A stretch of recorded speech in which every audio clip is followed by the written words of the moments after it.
Coconut ಮತ್ತು coil product export ಬಗ್ಗೆ ನಾವು ಇವತ್ತು ಮಾತಾಡೋಣ. ಸೊ ಇಲ್ಲಿ ನಾರ್ಮಲಿ ಕೋಕೋನಟ್ ಪ್ರಾಡಕ್ಟ್ಸಲ್ಲಿ ಎಲ್ಲ ಪ್ರಾಡಕ್ಟು ಎಕ್ಸ್ಪೋರ್ಟ್ ಆಗುತ್ತೆ. ಕಾಯಿಗಳು ಇರ್ಬೋದು, ಕಾಯಿಗಳ ಜೊತೆಗೆ ಬಂದಿರೋ ಪ್ರಾಡಕ್ಟ್ಸ್ ಇರ್ಬೋದು, ಕಾಯಿರ್ ಇರ್ಬೋದು, ಅಥವಾ ಅದರಿಂದ ಮಾಡಿರೋ ರೋಪ್ಗಳಿರ್ಬೋದು, ಅಥವಾ ಅದರಿಂದ ಬಂದಿರೋ ಕೋಕೋ ಪಿಟ್ ಆಗಿರ್ಬೋದು, ಎಲ್ಲವೂ ಕೂಡ ಎಕ್ಸ್ಪೋರ್ಟ್ ಆಗುತ್ತೆ. ಸೊ ಇವಾಗ ಜನಕ್ಕೆ ಏನು ಅನಿಸುತ್ತೆ, ಕಾಯಿಗಳು ಅಂತಂದರೆ ಸರ್ ನಮ್ಮ ಕಾಯಿಗಳು ಒಳ್ಳೆ ರೇಟಲ್ಲಿ ಮಾರ್ಕೆಟಲ್ಲಿ ಹೋಗಿಬಿಡುತ್ತೆ, ಬೇರೆ ಕಡೆ ಅದಕ್ಕಿಂತ ಒಳ್ಳೆ ರೇಟ್ ಸಿಗುತ್ತೋ ಇಲ್ವೋ, ಅಥವಾ ಒಂದು ವೇಳೆ ನಾವು ಈ ಕಾಯಿಗಳಂತಂದರೆ ನಾರ್ಮಲಿ ಎಲ್ಲ ತಮಿಳ್ನಾಡು ಕೇರಳ ಕಡೆ ಇರೋ ಕಾಯಿಗಳನ್ನ ಎಕ್ಸ್ಪೋರ್ಟ್ ಮಾಡ್ತಾರೆ, ನಮ್ಮ ಕಡೆ ಕಾಯಿಗಳು ಎಲ್ಲೂ ಎಕ್ಸ್ಪೋರ್ಟ್ ಆಗಲ್ಲ. ಸೊ ಈ ಕರ್ನಾಟಕದಿಂದ ನೀವು ಎಕ್ಸ್ಪೋರ್ಟ್ ಮಾಡೋದಾದರೆ ಈ ಪ್ರಾಡಕ್ಟ್ಗಳ ಬಗ್ಗೆ ನಾಲೆಜ್ ಇರಬೇಕು. ಒಂದು ಎರಡನೇದು, ಎಲ್ಲ ಪ್ರಾಡಕ್ಟ್ಗಳು ಎಕ್ಸ್ಪೋರ್ಟ್ ಆಗುತ್ತೆ. ಜಸ್ಟ್ ಏನಂತಂದರೆ ಮಾರ್ಕೆಟ್ ಯಾವ ಥರ ಇದೆ, ಈಗ ಚೈನಾಗಳಿಗಾದರೆ ನಾವು ಟಿಪ್ಟೂರ್ ಕಾಯಿಗಳನ್ನ ಕಳಿಸ್ಕೊಡ್ತೇವೆ, ಅದು ಕೂಡ ತುಂಬ ವೆರೈಟೀಸ್ ಇರುತ್ತೆ, ತುಂಬ ಪ್ರಾಡಕ್ಟ್ಸ್ ಇರುತ್ತೆ. ಇವಾಗ ನೋಡಿ, ಈ ದುಬೈ ಮಾರ್ಕೆಟಿಗೆ ಹೋಗೋ ಕಾಯಿಗಳು, ನಮ್ಮ ಬೇರೆ ಮಾರ್ಕೆಟಿಗೆ ಬೇಕಾಗಿರೋ ಕಾಯಿಗಳು, ಅಷ್ಟು ಚಿಕ್ಕ ಕಾಯಿಗಳು ನಮ್ಮಲ್ಲಿ ಬೆಳೆಯಲ್ಲ. ನಮ್ಮಲ್ಲಿ ಸ್ವಲ್ಪ ಹೆಚ್ಚು ಕಡಿಮೆ 900 ಗ್ರಾಮ್ ಹತ್ರ ಬರುತ್ತೆ. ಈಗ ನೀವು ಇದು ಪೊಲಾಚಿ ಕಾಯಿಗಳಾದರೆ ನಿಮಗೆ ಆಲ್ಮೋಸ್ಟ್ 400 to 600 700 ಹೆಚ್ಚಂದರೆ ಇಡೀ ಇದರಲ್ಲಿ ಆ ರೇಂಜಿಗೆ ಸಿಕ್ಬಿಡುತ್ತೆ. ಅದೇ ನಮ್ಮ ಕಾಯಿಗಳು ಸ್ವಲ್ಪ ವ್ಯತ್ಯಾಸ ಆಗುತ್ತೆ, ಬಟ್ ಆದರೆ ಒಳ್ಳೆ ದೊಡ್ಡ ಸೈಜ್ ಇರುತ್ತೆ, ಒಳ್ಳೆ ಪ್ರೈಸ್ ಬೇಕಾಗುತ್ತೆ. ಆ ಪ್ರೈಸ್ಗಳು ನಾರ್ಮಲಿ ಮಾರ್ಕೆಟ್ಗಳು ಕೊಡೋಕ್ಕಾಗಲ್ಲ. ಹಾಗಂತ ಹೇಳ್ಬಿಟ್ಟು ನಮ್ಮ ಪ್ರಾಡಕ್ಟ್ ಸರಿ ಇಲ್ಲ ಅಂತ ಅಂದ್ಕೊಳ್ಳೋ ತಪ್ಪಾಗುತ್ತೆ. ನಮ್ಮ ಪ್ರಾಡಕ್ಟ್ಗಳನ್ನ ಬೇರೆ ವಿಷಯಕ್ಕೆಲ್ಲ ನಾವು ಯೂಸ್ ಮಾಡ್ಕೋಬೋದು. ಸೊ ಅದನ್ನು ಒಂದು ಟಿಪ್ಟೂರ್ ಕಾಯಿಗಳು, ಇನ್ನೊಂದು ಚನ್ನರಾಯಪಟ್ಟಣ ಹಾಸನದ ಬೆಲ್ಟಲ್ಲಿ ಕಾಯಿಗಳೆಲ್ಲ ಬರುತ್ತೆ. ಸೊ ಇವಾಗ ಏನಂತಂದರೆ ಇಡೀ ಕಂಟೈನರ್ ಲೋಡ್ ತಕ್ಕಂಗೆ ನೀವು ಪ್ಲ್ಯಾನ್ ಮಾಡ್ಕೋಬೇಕು. ಯಾವಾಗಲೂ ಏನಾಗುತ್ತೆ, ನಾವು ತುಂಬ ಜನಕ್ಕೆ ಕನ್ಸಲ್ಟ್ ಮಾಡಿರೋದಿದೆ, ಹಾಸನದ ಹುಡುಗರು ಎಲ್ಲರೂ ಬಂದಿದ್ದರು. ಸೊ ಪ್ರಾಬ್ಲಮ್ ಏನಂತಂದರೆ, ಈ ಕಾಯಿಗಳನ್ನ ನಾವೇನು ಎಕ್ಸ್ಪೋರ್ಟ್ ಮಾಡ್ಬೇಕು ಅಂದ್ಕೊಳ್ತೇವೆ, ಒಂದು ತೋಟದಿಂದ ನಾವು ಒಂದು 5-6 ಸಾವಿರಗಳ ಕಾಯಿ ಬರುತ್ತೆ ಅಂತ. ಈಗ 5-6 ಸಾವಿರಗಳ ಕಾಯಿಗೆ ನಾವು ಟ್ರಾನ್ಸ್ಪೋರ್ಟೇಷನ್ ಎಷ್ಟು ಹಾಕಬೇಕು, ಅದನ್ನು ಮ್ಯಾನೇಜ್ ಹೇಗೆ ಮಾಡಬೇಕು, ಇದನ್ನೆಲ್ಲ ಲೆಕ್ಕ ಹಾಕ್ಕೊಂಡ್ರೆ ನಿಮಗೆ ನಾರ್ಮಲಿ ವರ್ಕೌಟ್ ಆಗೋಲ್ಲ. ಮಿನಿಮಮ್ ಒಂದು 22,000 ಮಿನಿಮಮ್ ಕಾಯಿಗಳು ಹೆಚ್ಚು ಕಡಿಮೆ ಆ ರೇಂಜಲ್ಲಿ ನೀವು ನೋಡ್ಕೋಬೇಕಾಗತ್ತೆ. ಯಾಕೆಂದರೆ ಒಂದು ಕಂಟೈನರ್ಗೆ ಹೋಗ್ಬೇಕಂದಾಗ ಹೆಚ್ಚು ಕಡಿಮೆ 20,000ದಿಂದ 24,000 kg. ಈ ಕ್ಯಾಲ್ಕುಲೇಷನ್ ನೀವು ಬೇಸಿಕ್ಕಾಗಿ ಇಟ್ಕೊಂಡು ಹೋದರೆ ಅಷ್ಟು ಕಂಟೈನರ್ಲಿ ಹೋಗುತ್ತೆ. ಅಂದರೆ ಅದರಲ್ಲಿ ನಮ್ಮ ಕಾಯಿಗಳು ಎಷ್ಟು, ಅದನ್ನು ತೂಕ ಮಾಡಿ ನೋಡಿದ್ರೆ ಎಷ್ಟಾಗುತ್ತೆ, ಎಷ್ಟು ಬ್ಯಾಗ್ಗಳು ಹೋಗ್ಬೋದು, ಅಥವಾ ಯಾವ ಸೈಜಲ್ಲಿ ಹೋಗ್ಬೋದು, ಅಥವಾ ಯಾವ ಇಂಟೆನ್ಷನ್ನಿಂದ ನೀವು ಅದನ್ನು ಚಾಪ್ ಮಾಡಿರ್ತೀರ, ಅದನ್ನು ಕೂಡ ನೋಡ್ಕೋಬೇಕಾಗತ್ತೆ. ಈಗ ಪೊಲಾಚಿ ಕಾಯಿಗಳು ಚಿಕ್ಕದಿರುತ್ತೆ, ಕ್ವಾಂಟಿಟಿ ಹೆಚ್ಚಿಗೆ ಆಗ್ಬೋದು, ಬಟ್ ನಮ್ಮ ಕಾಯಿಗಳು ಸ್ವಲ್ಪ ದೊಡ್ಡದಿರುತ್ತೆ. ಅದನ್ನೆಲ್ಲ ಹೇಗೆ ಎಕ್ಸ್ಪೋರ್ಟ್ ಮಾಡೋದು, ಅದನ್ನೆಲ್ಲ ಯಾವ ಥರ ನಾವು ಬಾಯರ್ಸ್ಗಳನ್ನ ಹುಡ್ಕೋದು, ಅದೆಲ್ಲ ಕೆಲಸ ಇರುತ್ತೆ. ಬಟ್ ಆದರೆ ಏನು, ಮಾರ್ಕೆಟ್ ಚೆನ್ನಾಗಿದೆಯಾ, ಮಾರ್ಕೆಟ್ ಚೆನ್ನಾಗಿದೆ, ಬೆಳೀತಾ ಇದೆ, ಬೆಳೆಯೋ ಮಾರ್ಕೆಟು, ತುಂಬ ಒಳ್ಳೆ ಮಾರ್ಜಿನಲ್ಲಿ ನಾವು ವರ್ಕ್ ಮಾಡ್ತಾ ಇರೋ ಮಾರ್ಕೆಟು. ಆಲ್ಮೋಸ್ಟ್ ಇವಾಗ ಗ್ಲೋಬಲಲ್ಲಿ ಕಾಯಿಗಳಂತಂದರೆ ನಮ್ಮ ಕಡೆ ಕಾಯಿಗಳೇ ಹೋಗೋದು. ಹೆಚ್ಚಾಗಿ 85 to 90% ನಾವು ಮಾರ್ಕೆಟ್ ಕಾಯಿರ್ ಬಿಸ್ನೆಸ್ ಅಂತೂ ನಮ್ಮ ಹತ್ರನೇ ಇದೆ, ಕಾಯಿಗಳ ಬಿಸ್ನೆಸ್ಸು ನಮ್ಮ ಹತ್ರನೇ ಇದೆ. ಸೊ ಹಾಗಾಗಿ ಏನಾಗುತ್ತೆ, ಇದೆಲ್ಲ ಬೆಳೆಯೋ ಬಿಸ್ನೆಸ್ಸು. ಇದರಲ್ಲಿ ಏನಾದರೂ ನೀವು ಕೆಲಸ ಮಾಡೋದಾದರೆ ದಯಮಾಡಿ ಮಾಡಿ. ಇದರಲ್ಲಿ ಯಾವ್ಯಾವ ಥರದ ಪ್ರಾಡಕ್ಟ್ಸ್ಗಳನ್ನ ನೀವು ನೋಡ್ಬೋದು. ಒಂದು ಕಾಯಿರ್ ಪ್ರಾಡಕ್ಟ್ಸ್ ಇದೆ, ಇದರಲ್ಲಿ ನೀವು ಕೋಕೋಪಿಟ್ ಆಗಿರ್ಬೋದು, ಕಾಯಿರ್ ಪಿಟ್ ಆಗಿರ್ಬೋದು, ಬ್ಲಾಕ್ಸ್ ಆಗಿರ್ಬೋದು, ಫೈಬರ್ ಆಗಿರ್ಬೋದು, ಯಾನ್ ಆಗಿರ್ಬೋದು, ಟ್ವಿಸ್ಟ್ ಆಗಿರ್ಬೋದು, ರೋಪ್ ಆಗಿರ್ಬೋದು, ಮ್ಯಾಟ್ ಆಗಿರ್ಬೋದು, ಇದನ್ನೆಲ್ಲವನ್ನು ನೀವು ಮಾಡ್ಬೋದು. ಇವಾಗ ಈವನ್ ಮ್ಯಾಟ್ರೆಸಸ್ ಕೂಡ ಕಾಯರ್ ಬರುತ್ತೆ, ಅದನ್ನು ಕೂಡ ನೀವು ರೆಡಿ ಮಾಡ್ಕೊಳ್ಬೋದು.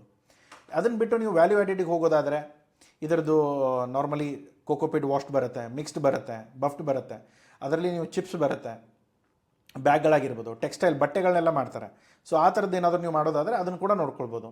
ಆಮೇಲೆ ನಿಮಗೆ ಬೇರೆ ಫ್ರೆಶ್ಶು ಇದೆಲ್ಲ ಫ್ರೆಶ್ ನಾರ್ಮಲಿ ಏನಂತಂದರೆ, ನೀವು ಹೊಸ್ದಾಗಿ ಮಾಡ್ತಾಯಿದ್ರೆ ದಯಮಾಡಿ ಫ್ರೆಶ್ಶು ಸೆಮಿ ಹಸ್ಕ್ಡು ಸ್ವಲ್ಪ ದೂರ ಇದ್ದಷ್ಟು ನಿಮ್ಗೆ ಒಳ್ಳೆಯದು.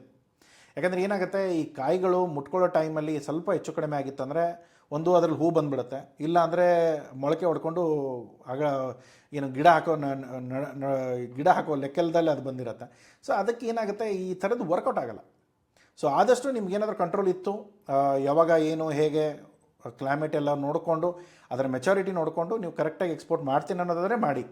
ಇಲ್ಲ ಅಂತಂದರೆ ದಯಮಾಡಿ ಈ ಫ್ರೆಶ್ ಏನಿದೆಯಲ್ಲ, ನಾವು ಈ ದೇವಸ್ಥಾನದಲ್ಲಿ ದೇವ್ರ ಮುಂದೆ ಏನು ಕಾಯಿಗಳನ್ನ ಹೊಡಿತೇವೆ ಅದನ್ನು ಮಾತ್ರ ಯೂಸ್ ಮಾಡೋಕ್ಕೆ ಹೋಗಬೇಡಿ, ಅದನ್ನು ಎಕ್ಸ್ಪೋರ್ಟ್ ಮಾಡೋ ಯೋಚನೆ ಮಾಡಬೇಡಿ ಅಂತ ಹೇಳ್ತಾ ಇರೋದು. ಓಕೆ, ಸೊ ಅದರಲ್ಲಿ ಡೈವರ್ಸಿಫೈಡ್ ಇವಾಗ ಫಿನಿಶ್ ಗೂಡ್ಸ್ ಆದರೆ ನೀವೇನು ಮಾಡ್ಬೋದು, ಚಾರ್ಕೋಲ್ ಆಗಿರ್ಬೋದು, ಆ್ಯಕ್ಟಿವ್ ಕಾರ್ಬನ್ ಆಗಿರ್ಬೋದು, ವರ್ಜಿನ್ ಕೋಕೋನಟ್ ಆಯಿಲ್ ಇರ್ಬೋದು, ಕೋಕೋನಟ್ ಮಿಲ್ಕ್ ಇರ್ಬೋದು, ಕ್ರೀಮ್ ಇರ್ಬೋದು, ಪೌಡರ್ ಇರ್ಬೋದು, ವಾಟರ್ ಇರ್ಬೋದು, ಶುಗರ್ ಇರ್ಬೋದು, ವೆನೆಗರ್ ಇರ್ಬೋದು, ಮ್ಯಾಟ್ರೈಸಸ್ಸು, ಹ್ಯಾಂಡಿಕ್ರಾಫ್ಟಲ್ಲಿ ಆ ಕೊಬ್ಬರಿ ಚಿಪ್ ಅಂತ ಏನು ಹೇಳ್ತೀವಲ್ಲ, ಆ ಚಿಪ್ ಮೇಲೂ ಕರೆಕ್ಟಾಗಿ ಕೆಲಸ ಮಾಡಿದರೆ ಅದನ್ನು ಕೂಡ ಬೌಲ್ ಮಾಡ್ಬೋದು, ಕಪ್ ಮಾಡ್ಬೋದು, ಅದನ್ನು ಆರ್ನಮೆಂಟ್ಸ್ ಮಾಡ್ಬೋದು, ಪ್ರತಿಯೊಂದು ವರ್ಕ್ ಆಗುತ್ತೆ. ಸೊ ಯಾವುದೂ ಪ್ರಾಡಕ್ಟು ಗಿಡದಲ್ಲಿ ಬೆಳೆದಿರೋದು ಅಥವಾ ಜೊತೆಗೆ ಬಂದಿರೋದು ಯಾವುದೂ ಕಸ ಅಲ್ಲ, ಎಲ್ಲವೂ ಕೂಡ ಯೂಸ್ ಆಗುತ್ತೆ. ಈವನ್ ನೀವು ಪೊರಕೆ ಕೂಡ ಮಾಡ್ಬೋದು. ಸೊ ಇಷ್ಟೆಲ್ಲ ಆಪ್ಷನ್ಸ್ ಇದೆ. ಸೊ ಇದರಲ್ಲಿ ಆರಾಮಾಗಿ ಬೆಳೀತಾ ಇರೋ ಮಾರ್ಕೆಟು, ಒಳ್ಳೆ ಮಾರ್ಕೆಟು, ಸ್ವಲ್ಪ ಮಾರ್ಜಿನ್ಸು ಕಾಂಪಿಟೇಟಿವು ಸ್ವಲ್ಪ ಕಡಿಮೆ ಇರುವಂಥ ಮಾರ್ಕೆಟ್ ನೋಡ್ಕೊಳ್ಳಿ. ನಿಮಗೆ ಏನು ಅಂತಂದರೆ ಅಷ್ಟು ದೊಡ್ಡ ಕಾಂಪಿಟೇಷನ್ ಇಲ್ಲಿ ಸಿಗಲ್ಲ. ಯಾಕೆಂದರೆ ಒಂದು ಏನಿದ್ರು ಕೂಡ ಎಲ್ಲ ಇಂಡಿಯನ್ಸೇ, ಆಚೆದವ್ರು ಯಾರು ನಿಮಗೇನೋ ಕಾಂಪಿಟೇಷನ್ ಕೊಡುವಂಥ ಲೆಕ್ಕದಲ್ಲಿ ಇಲ್ಲಿ ಯಾರೂ ಇರಲ್ಲ. ಸೊ ಅದು ನಿಮಗೆ ವರ್ಕ್ ಆಗುತ್ತೆ. ಓಕೆ, ಇಲ್ಲಿ ನಿಮಗೆ ಮೇನಾಗಿ ಬರೋದು ಟೈರ್ 1 ಅಂದರೆ 3 ಕ್ಯಾಟಗರಿ ಮಾಡಿದ್ದೇವೆ. 3 ಕ್ಯಾಟಗರಿಯಲ್ಲಿ ನೀವು ಯಾವುದಾದ್ರು ಒಂದು ಕ್ಯಾಟಗರಿ ಹಿಡ್ಕೊಂಡು ಬೆಳೀತಾ ಹೋಗ್ಬೋದು. ಇಲ್ಲಾಂದರೆ 3 ಕ್ಯಾಟಗರಿನೂ ಮಾಡ್ಬೋದು, ಬಟ್ ಏನಂತಂದರೆ ತುಂಬ ಪ್ರಾಡಕ್ಟ್ನ ಹೆಚ್ಚಿಗೆ ಮಾಡಿಕೊಂಡ್ರೆ ಯಾವ ಕೆಲಸನೂ ಕರೆಕ್ಟಾಗಿ ಆಗಲ್ಲ. ಅದಕ್ಕೆ ಒಂದು ವೆಬ್ಸೈಟು, ಒಂದು ಪ್ರಾಡಕ್ಟು, ಒಂದು ಮಾರ್ಕೆಟ್ನ ಕರೆಕ್ಟಾಗಿ ಹಿಡ್ಕೊಂಡು ಬೆಳೆಸ್ಕೊಂಡು ಅದ್ಮೇಲೆ ನೀವು ಬೇಕಾದ ಪ್ರಾಡಕ್ಟ್ಗಳನ್ನ ಆ್ಯಡ್ ಮಾಡ್ಕೊಳ್ತಾ ಹೋಗಿ.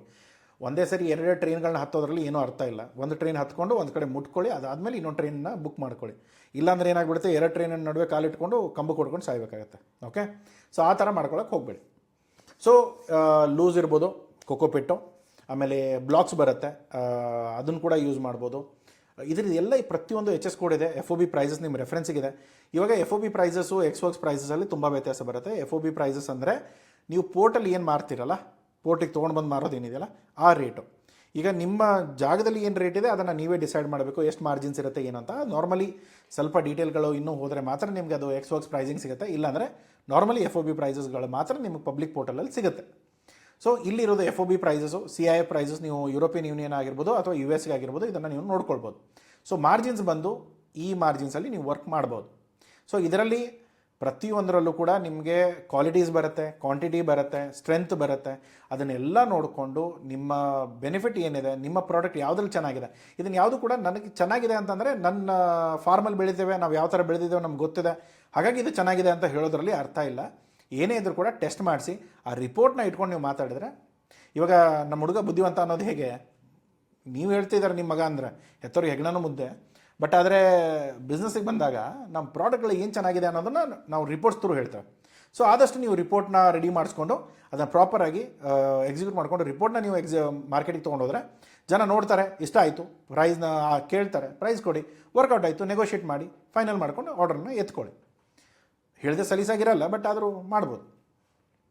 ಸೊ ಟೈರ್ 2 ಪ್ರಾಡಕ್ಟ್ಸ್ ಆದರೆ ಇಲ್ಲಿ ನಿಮಗೆ ಇದು ವಾಸ್ಟ್ ಇರ್ಬೋದು ಅಥವಾ ಯುಟಿಲಿಟಿ ಮೇಲೆ ಪ್ರಾಡಕ್ಟ್ ಯಾವ ಲೆವೆಲ್ಗೆ ಯೂಸ್ ಆಗುತ್ತೆ ಅದ್ರ ಮೇಲೆ ಎಲ್ಲ ಚೇಂಜಸ್ ಆಗುತ್ತೆ. ಅದನ್ನು ಕೂಡ ನೀವು ನೋಡ್ಕೊಳ್ಳಿ. ಚಿಪ್ಸ್ ಆಗಿರ್ಬೋದು, ಬ್ಯಾಗ್ಸ್ ಆಗಿರ್ಬೋದು, ಸ್ಲ್ಯಾಬ್ಸ್ ಆಗಿರ್ಬೋದು, ಟೆಕ್ಸ್ಟೈಲ್ಸ್ ಆಗಿರ್ಬೋದು, ಲಾಗ್ಸ್ ಆಗಿರ್ಬೋದು, ಅಥವಾ ಫ್ರೆಶ್ ಕೊಕೊನಟ್ಟು, ಸೆಮಿ ಅಷ್ಟು ಡೆಸೆಕ್ಟೆಡ್, ಇದು ಮೂರು ಒಂದು ಸ್ವಲ್ಪ ನೀವು ಆದಷ್ಟು ಬಿಟ್ಟಷ್ಟು ನನಗೆ ಒಳ್ಳೆಯದು. ನೋಡ್ಕೊಳ್ಳಿ, ನಿಮಗೆ ಮಾಡೋ ಕೆಪಾಸಿಟಿ ಇತ್ತು ಮಾಡಿ, ಇಲ್ಲ ಅಂದರೆ ದಯಮಾಡಿ ಬರೀ ಮಾರ್ಜಿನ್ಗಳನ್ನ ನೋಡಿಕೊಂಡು ಅಥವಾ ಸಲೀಸಾಗಿ ಸಿಗುತ್ತೆ ಅನ್ನೋದನ್ನು ನೋಡಿಕೊಂಡು ಮಾರ್ಕೆಟಿಗೆ ಇಳಿಯೋಕ್ಕೆ ಹೋಗ್ಬಿಡಿ. ಯಾಕೆಂದರೆ ಎಲ್ಲ ಕಾಯಿಗಳನ್ನ ಜೋಡಿಸ್ಕೊಂಡು ತಂದು ಒಂದೇ ಜಾಗಕ್ಕೆ ಇಟ್ಕೊಂಡು ಅದು ಎಲ್ಲವೂ ಕೂಡ ಒಂದೇ ಟೈಮಲ್ಲಿ ಉದುರಿರಲ್ಲ, ಒಂದು 4 ದಿನ ಹಿಂದೆ ಮುಂದೆ ಉದುರ್ಕೊಂಡಿರುತ್ತೆ ಅಥವಾ ತೆಗೆದಿರ್ತಾರೆ. ಸೊ ಇಳಿಸ್ಕೊಂಡಾಗ ಕಾಯಿಗಳನ್ನ ಇಳಿಸ್ಕೊಂಡು ಒಂದು ಫಾರ್ಮಲ್ಲಿ ಒಬ್ಬರ ಹತ್ರ ಮಾತಾಡ್ಕೊಂಡಿರ್ತಾರೆ, ಇನ್ನೊಬ್ಬರು ಫಾರ್ಮಲ್ಲಿ ಇನ್ನೊಂದು ಕಡೆ ಮಾತಾಡ್ಕೊಂಡಿರ್ತಾರೆ, ಇವ್ರದ್ದೊಂದು 4 ದಿನ ಹಳೇದಿರುತ್ತೆ, ಇನ್ನೊಂದು 4 ದಿನದ ಇನ್ನೂ ಸ್ವಲ್ಪ ಲೇಟಾಗಿ ಬರುತ್ತೆ. ಈ ಥರ ಇದ್ದಾಗ ನಾವು ಕಂಟೈನರ್ಗೆ ಲೋಡ್ ಮಾಡಿದಾಗ ತುಂಬ ಸರಿ ಏನಾಗುತ್ತೆ, ಆ ಕೈಗಳಲ್ಲಿ ಬುಳಿಸ್ ಬರೋದು, ಕೆಟ್ಟು ಹೋಗೋದು ಬೇಗ. ಸೊ ಇದೆಲ್ಲ ಇರುತ್ತೆ. ಸೊ ಅದೆಲ್ಲ ತುಂಬ ಟೆಕ್ನಿಕಾಲಿಟೀಸ್ ಇರುತ್ತೆ, ಎಕ್ಸ್ಪೋರ್ಟ್ಗೆ ಬೇಕಾಗಿರೋ ಕ್ವಾಲಿಟಿಗಳೆಲ್ಲ. ಸೊ ಆದರೆ ನೀವು ಮಾಡ್ತಾ ಇರೋ ಕೆಲಸದಲ್ಲಿ ಇದು ದಯಮಾಡಿ ಈ 3 ಪ್ರಾಡಕ್ಟ್ಗಳು ನಿಮಗೆ ಮುಂಚೆ ಗೊತ್ತಿತ್ತು ಅಥವಾ ಯಾರಾದರೂ ಮಾಡ್ತಾಯಿದ್ರೆ ಅಥವಾ ನಮಗೆ ತುಂಬ ವಿಷಯ ಗೊತ್ತು, ನಾವು ಆರಾಮಾಗಿ ಕೊಳಿಸ್ಕೊಡ್ತೇವೆ ಅಂದರೆ ತೊಂದರೆ ಇಲ್ಲ. ಇಲ್ಲ ಅಂದರೆ ದಯಮಾಡಿ ಈ 3 ಪ್ರಾಡಕ್ಟ್ಗಳಲ್ಲಿ ಕಾಯಿಗಳಲ್ಲಿ ಈ 3 ಪ್ರಾಡಕ್ಟ್ಗೂ ಕೈ ಹಾಕಕ್ಕೆ ಹೋಗ್ಬೇಡಿ. ಬೇರೆ ಎಲ್ಲೋ ಎಕ್ಸ್ಪೈರಿ ಏನಿರಲ್ಲ, ಆರಾಮಾಗಿ ನಡೆಯುತ್ತೆ. ಏನೋ 5-6 ತಿಂಗಳು ಬಿಟ್ಟರು ಕೂಡ ಏನು ಸಮಸ್ಯೆ ಇಲ್ಲ. ಅದರಲ್ಲಿ ಏನು ಮೊಳಕೆ ಬರೋಲ್ಲ, ಅದರಲ್ಲಿ ಏನು ಹೂ ಬರೋಲ್ಲ, ಅದರಲ್ಲಿ ಏನೋ ನಿಮ್ಮ ಪ್ರಾಡಕ್ಟ್ ಒಡೆದ್ಬಿಟ್ಟು ಕಾಯಿಗಳು ಒಡ್ಕೊಂಡು ಆಚೆ ನೀರೆಲ್ಲ ಆಚೆ ಬರೋಲ್ಲ. ಸೊ ಆ ಥರ ಇದ್ದಾಗ ಆರಾಮಾಗಿ ಮಾಡ್ಕೊಂಡು ಹೋಗ್ಬೋದು. ಇಲ್ಲ ಅಂದರೆ ಕಾಯಿಗಳು ನೀರು ತೆಗೆದು ಅದನ್ನೇ ಸಪ್ರೇಟಾಗಿ ಮಾಡ್ಕೊಂಡ್ರು ಕೂಡ ನಿಮಗೆ ಒಳ್ಳೆಯದೇನೆ. ಸೊ ಟೈರ್ 3 ಪ್ರಾಡಕ್ಟ್ಸಲ್ಲಿ ಏನು ಚಾರ್ಕೋಲ್ ಬರುತ್ತೆ, ಆ್ಯಕ್ಟಿವ್ ಕಾರ್ಬನ್ ಬರುತ್ತೆ. ಇದು ಎಲ್ಲೂ ಕೂಡ ನಿಮ್ಮ ಮಾರ್ಕೆಟಲ್ಲಿ ರೆಡಿ ಇದೆ. ನಿಮಗೆ ಮ್ಯಾನುಫ್ಯಾಕ್ಚರ್ಸು ಇದ್ದಾರೆ, ಜನ ಮ್ಯಾನುಫ್ಯಾಕ್ಚರ್ ಮಾಡ್ಕೊಂಡು ಅದನ್ನು ಮಾರೋರು ಇದ್ದಾರೆ, ಚಾರ್ಕೋಲ್ ಮಾಡೋರು ಇದ್ದಾರೆ, ಬಾರ್ಬಿಕ್ಯೂ ಚಾರ್ಕೋಲ್ ಕೂಡ ಸಿಗುತ್ತೆ ಕೊಕೊನಟ್ಟಲ್ಲಿ. ಸೊ ನಿಮಗೆ ಯಾವ ಗ್ರೇಡ್ ಬೇಕು, ಯಾವ ಕ್ವಾಲಿಟಿ ನೀವು ಮಾಡೋಕ್ಕೆ ರೆಡಿ ಇದ್ದೀರಾ, ನೀವೇ ಪ್ಲಾಂಟ್ ಅಕೌಂಟ್ ಮಾಡೋಕ್ಕೆ ರೆಡಿ ಇದ್ದೀರಾ, ಅದು ಒಳ್ಳೆಯದೇನೆ. ಯಾಕಂದರೆ ಈ ಮಾರ್ಜಿನ್ಸ್ಗಳು ಏನು ಮುಂದೆ ನಿಮ್ಗೆ ಕಾಣಿಸ್ತಾ ಇದೆಯಲ್ಲ, ಅಂದಾಜಲ್ಲಿ ಈ ಮಾರ್ಜಿನ್ಸ್ಗಳನ್ನ ನೀವು ಆರಾಮಾಗಿ ತೆಗಿಬೋದು. ಈ ಟ್ರಂಪು ಅದು ಇದು ಟ್ಯಾರಿಫ್ ಒಂದು ಸ್ವಲ್ಪ ಅಲ್ಲಿ ಇಲ್ಲಿ ಸ್ವಲ್ಪ ಹೆಚ್ಚು ಕಡಿಮೆ ಇರ್ಬೋದು. ಅದನ್ನು ಬಿಟ್ಟರೆ ಈ ಮಾರ್ಜಿನ್ಸ್ಗಳು ನಿಮ್ಗೆ ಸ್ಟ್ಯಾಂಡರ್ಡ್ ಆಗಿ ಸ್ವಲ್ಪ ಮಾರ್ಕೆಟ್ಸ್ಗಳಲ್ಲಿ ಸಿಗುತ್ತೆ. ಅದು ಯುರೋಪಿಯನ್ ಯೂನಿಯನ್ದು ಆಲ್ಮೋಸ್ಟ್ ಅಗ್ರಿಮೆಂಟ್ ಆಗಿಬಿಟ್ಟಿದೆ, ಲಂಡನ್ ಆಲ್ರೆಡಿ ಅಗ್ರಿಮೆಂಟ್ ಆಗಿದೆ, GCC ಕಂಟ್ರೀಸಲ್ಲಿ ಆಲ್ಮೋಸ್ಟ್ ಮೇಜರ್ ಅಗ್ರಿಮೆಂಟ್ಸ್ ಎಲ್ಲ ಇದೆ. ಸೊ ನೋಡಿಕೊಂಡು ನೀವು ಇದನ್ನೆಲ್ಲ ಮಾಡಿದರೆ ಕಾಯಿಗಳು, ಫ್ರೆಶ್ ಕಾಯಿಗಳು, ಅದು ಲಾಸಲ್ಲಿ ದುಬೈ ಕಳಿಸೋದೊಂದು ಬಿಟ್ಟರೆ ಬೇರೆ ಎಲ್ಲವೂ ಕೂಡ ನಿಮ್ಮ ಪ್ರಾಫಿಟಲ್ಲೇ ಇರುತ್ತೆ. ಸೊ ಪೇಮೆಂಟ್ಸ್ಗಳು ಕೂಡ ಒಳ್ಳೆಯದೇ. ಸೊ ತುಂಬ ಚೆನ್ನಾಗಿ ಮಾಡ್ಕೋಬೋದು. ಕೋಕೋಪಿಟ್ ಅಂತೂ ನಾನು ಇವತ್ತಿನ ಟೈಮಲ್ಲಿ ಯುರೋಪ್ ಆಯಿತು, GCC ಆಯಿತು, ಎರಡೂ ಕಡೆ ಕೋಕೋಪಿಟ್ ಪ್ರಾಡಕ್ಟ್ಗಳನ್ನ ಮಾತ್ರ ನೀವು ಆರಾಮಾಗಿ ಮಾಡ್ಬೋದು. ಸೊ ಏನು ಕೋಕೋಪಿಟ್ನ ರೆಡಿ ಮಾಡಿಕೊಂಡು ಅದರದ್ದು ಯೂನಿಟ್ ಹಾಕ್ಕೊಂಡು ಅದನ್ನು ಬ್ಲಾಕ್ ಆದರೂ ಆಯಿತು, ಇಲ್ಲ ಪೌಡರ್ ಆದರೂ ಆಯಿತು, ಇಲ್ಲ ನಿಮ್ಮ ಹತ್ರ ಕಸ್ಟಮೈಸ್ ಮಾಡೋ ಕೆಪಬಿಲಿಟಿ ಇದೆ ಸರ್, ಇಲ್ಲಿ ನಮಗೆ ವರ್ನಿ ಕಂಪೋಸ್ಟು ಸಿಗುತ್ತೆ ಸರ್, ಇಲ್ಲಿ ನಮ್ಗೆ ನೀಮು ಸಿಗುತ್ತೆ, ಇಲ್ಲಿ ನಮ್ಗೆ ಅದು ಎಲೆಗಳು ಸಿಗುತ್ತೆ, ಹಾಗೇನಾದರೂ ಇದ್ದರೆ ಕಸ್ಟಮರ್ಗಳು ಏನಾದರೂ ನಿಮಗೆ ಬ್ಲೆಂಡ್ ಮಾಡಿಕೊಡಿ ಅಂದರೆ ಆ ಬ್ಲೆಂಡ್ ಆಪ್ಷನ್ ಕೂಡ ನೀವು ರೆಡಿ ಮಾಡಿ ಇಟ್ಕೊಂಡ್ರೆ ಅದು ಕೂಡ ಒಳ್ಳೆಯದೇ. ಸೊ ನಾರ್ಮಲಿ ಏನೋ ಕೋಕೋಪಿಟ್ಟು ಮತ್ತು ವರ್ಮಿ ಕಂಪೋಸ್ಟ್ ಒಂದು 30-60 ಅಥವಾ 30-70% ಮಿಕ್ಸಿಂಗ್ ಮಾಡೋಕ್ಕೆ ಹೇಳ್ತಾರೆ. ಸೊ ಆ ಥರ ಇತ್ತು ಅಂದರೆ ಆ ಪರ್ಸೆಂಟೇಜಲ್ಲಿ ಮಿಕ್ಸಿಂಗ್ ಮಾಡಿಕೊಂಡು ಪ್ಯಾಕ್ ಮಾಡಿ ಕೊಟ್ಬಿಟ್ರೆ ಮುಗಿದೋಗುತ್ತೆ. ಸೊ ಆ ಪ್ರೈಸಸ್ ಎಲ್ಲ ತುಂಬ ಚೆನ್ನಾಗಿ ಬರುತ್ತೆ. ಆಮೇಲೆ B2B B2C ಎಲ್ಲ ಬಿಸ್ನೆಸ್ಸಲ್ಲೂ ವರ್ಕ್ ಮಾಡ್ಬೋದು. ವೈಟ್ ಲೇಬಲ್ ಮಾಡೋಕ್ಕೆ ರೆಡಿ ಇದ್ದರೆ ತುಂಬ ಒಳ್ಳೆಯದೇ. ಇದರಲ್ಲಿ ಏನು ಗೊತ್ತಾ, ಇವತ್ತಿನ ಟೈಮಲ್ಲಿ ಮಾರ್ಕೆಟ್ಗಳು ಅನ್ಆರ್ಗನೈಸ್ಡ್ ಇದೆ, ಜನ ಹೆಂಗೋ ನಡೀತಾ ಇದೆ ನಡೀಲಿ ಅನ್ನೋ ಲೆಕ್ಕದಲ್ಲಿ ತುಂಬ ಜನ ಇರ್ತಾರೆ. ಆ ಥರ ಮಾಡೋಕ್ಕೆ ಹೋಗಬೇಡಿ. ಸ್ವಲ್ಪ ಆರ್ಗನೈಸ್ ಮಾಡಿದರೆ ಒಳ್ಳೆ ಮಾರ್ಜಿನೂ ಸಿಗುತ್ತೆ, ಒಳ್ಳೆ ಕನ್ಸಿಸ್ಟೆನ್ಸಿಯಾಗಿ ನೀವು ಬಿಸ್ನೆಸ್ ನಡೆಸ್ಕೊಂಡು ಹೋಗ್ಬೋದು. ಹೆಂಗೋ ಬರುತ್ತೆ, ಏನೋ ನಡೀತಾ ಇದೆ, ಇಲ್ಲಿ ಜನ ಯಾರು ಕೇಳ್ತಾರೆ, ಲೋಕಲ್ ಮಾರ್ಕೆಟ್ ಮೈಂಡ್ಸೆಟ್ ಇಟ್ಕೊಂಡು ಏನೋ ನಡೆದು ಬಿಡುತ್ತೆ ಅನ್ನೋ ತಲೆಯಲ್ಲಿ ಇಟ್ಕೊಂಡು ನೀವು ಏನಾದರೂ ಇಂಟ್ರೆಸ್ಟ್ಗೆ ಬಂದರೆ ದುಡ್ಡು ಕಳ್ಕೊಳ್ತೀರ, ಯಾವ ಮಾರ್ಜಿನೂ ನಿಮಗೇನು ಉಪಯೋಗ ಆಗಲ್ಲ. ಸೊ ಪ್ರಾಡಕ್ಟ್ಗಳ ಮೇಲೆ ತುಂಬ ಕಂಪ್ಲೈನ್ಸಸ್ಸು, ರೂಲ್ಸು, ರೆಗ್ಯುಲೇಷನ್ಸ್ ತುಂಬ ಇರುತ್ತೆ. ಎಣ್ಣೆಗಳು ಇಲ್ಲಿ ಲೋಕಲಲ್ಲಿ ಯಾರು ಎಣ್ಣೆ ಚೆಕ್ ಮಾಡ್ತಾರೆ? ನೀವು ಏನೋ ಅವರು ವರ್ಮಿ ಕೋಕೋನಟ್ ಆಯಿಲ್ ಅಂದ್ಕೊಂಡು ನೀವು ಏನೋ ಮಿಕ್ಸ್ ಮಾಡಿದ್ರು ಕೂಡ ಹಾಗೆ ತೊಗೊಳ್ತಾರೆ. ಕಳಬೇರಿಕೆ ಆಗಿರೋದು ಯಾರೋ ಒಬ್ಬರು ತಲೆ ಕೆಟ್ಟವ್ರು ಹೋಗಿ ಟೆಸ್ಟ್ ಮಾಡಿಸ್ಕೊಂಡು ಯಾವುದೋ ಲ್ಯಾಬಲ್ಲಿ ಏನೋ ಗಲಾಟೆ ಆಗಿದ್ದರೆ ಅವಾಗ ಮಾತ್ರ ಅದರ ಬಗ್ಗೆ ಗೊತ್ತಾಗುತ್ತೆ, ಹೊರತಾಗಿ ಬೇರೆ ಯಾವಾಗಲೂ ಏನೂ ಗೊತ್ತಾಗಲ್ಲ. ಸೊ ಇದೆಲ್ಲ ವ್ಯತ್ಯಾಸಗಳು ಬರುತ್ತೆ. ಸೊ ಇಲ್ಲಿ ಪ್ರೈಸಸ್ ಇದೆ, CIF ಪ್ರೈಸಸ್ ಇದೆ, FOB ಪ್ರೈಸಸ್ ಇದೆ, ಮಾರ್ಜಿನ್ಸ್ ಏನಿದೆ ಅದು ಇದೆ, HSN ಕೋಡ್ಗಳಿದೆ. HSN ಕೋಡ್ಗಳು ನೀವು ಬೆನಿಫಿಟ್ಟು ಅಥವಾ ನಮ್ಮ ಅಗ್ರಿಮೆಂಟಲ್ಲಿ ನಮ್ಮ HS ಕೋಡ್ ಇದೆಯಾ ಇಲ್ವಾ ಅದನ್ನೆಲ್ಲ ಚೆಕ್ ಮಾಡ್ಕೊಳ್ಳೋಕೆ ಬೇಕಾಗುತ್ತೆ. ಅದಾದಮೇಲೆ ನಿಮಗೆ ವರ್ಜಿನ್ ಕೋಕೋನಟ್ ಆಯಿಲ್ ಇರ್ಬೋದು, ಕೋಕೋನಟ್ ಮಿಲ್ಕ್ ಇರ್ಬೋದು, ಕೋಕೋನಟ್ ಕ್ರೀಮ್ ಇರ್ಬೋದು. ಇದೆಲ್ಲ ಸ್ವಲ್ಪ ವ್ಯಾಲ್ಯೂ ಆ್ಯಡೆಡ್ ಪ್ರಾಡಕ್ಟ್ಸು. ಇದಕ್ಕೆಲ್ಲ ಸ್ವಲ್ಪ ಫ್ಯಾಕ್ಟ್ರಿ ಬೇಕು, ಯೂನಿಟ್ ಬೇಕು, ಹೈಜೀನ್ ಬೇಕು, ಪ್ರಾಪರಾಗಿ ಟೆಸ್ಟ್ ಆಗಿರಬೇಕು. ನೀವು ಎಲ್ಲಿಂದ ಏನು ಮೆಟೀರಿಯಲ್ ತೊಗೊಂಡು ಬಂದುಬಿಟ್ಟು ಏನೋ ಮಾಡಿಬಿಟ್ರೆ ಗಲಾಟೆ ಆಗುತ್ತೆ. ಸೊ ಅದನ್ನು ಕರೆಕ್ಟಾಗಿ ನೋಡಿಕೊಂಡು ಸಿಸ್ಟಮ್ನ ರೆಡಿ ಮಾಡಿಕೊಂಡು ಕಲ್ತ್ಕೊಂಡು ಮಾಡಿದರೆ ತುಂಬ ಒಳ್ಳೆಯದು. ಇಲ್ಲ ಅಂದರೆ ಈ ಕೋಕೋನಟ್ ಶುಗರ್ ಆಯಿತು, ಇದೆಲ್ಲ ಏನಿದೆ ಇದರಲ್ಲೆಲ್ಲ ನೀವು ಸ್ವಲ್ಪ ಪ್ರೊಸೆಸ್ಗಳು ಇರುತ್ತೆ. ಇದರಲ್ಲಿ ನಿಮಗೆ ಮಾರ್ಜಿನ್ಸ್ಗಳು ಚೆನ್ನಾಗಿರುತ್ತೆ, ಪ್ಲಸ್ ನಿಮಗೆ ತಲೆನೋವು ಹೆಚ್ಚಿಗೆ ಇರುತ್ತೆ.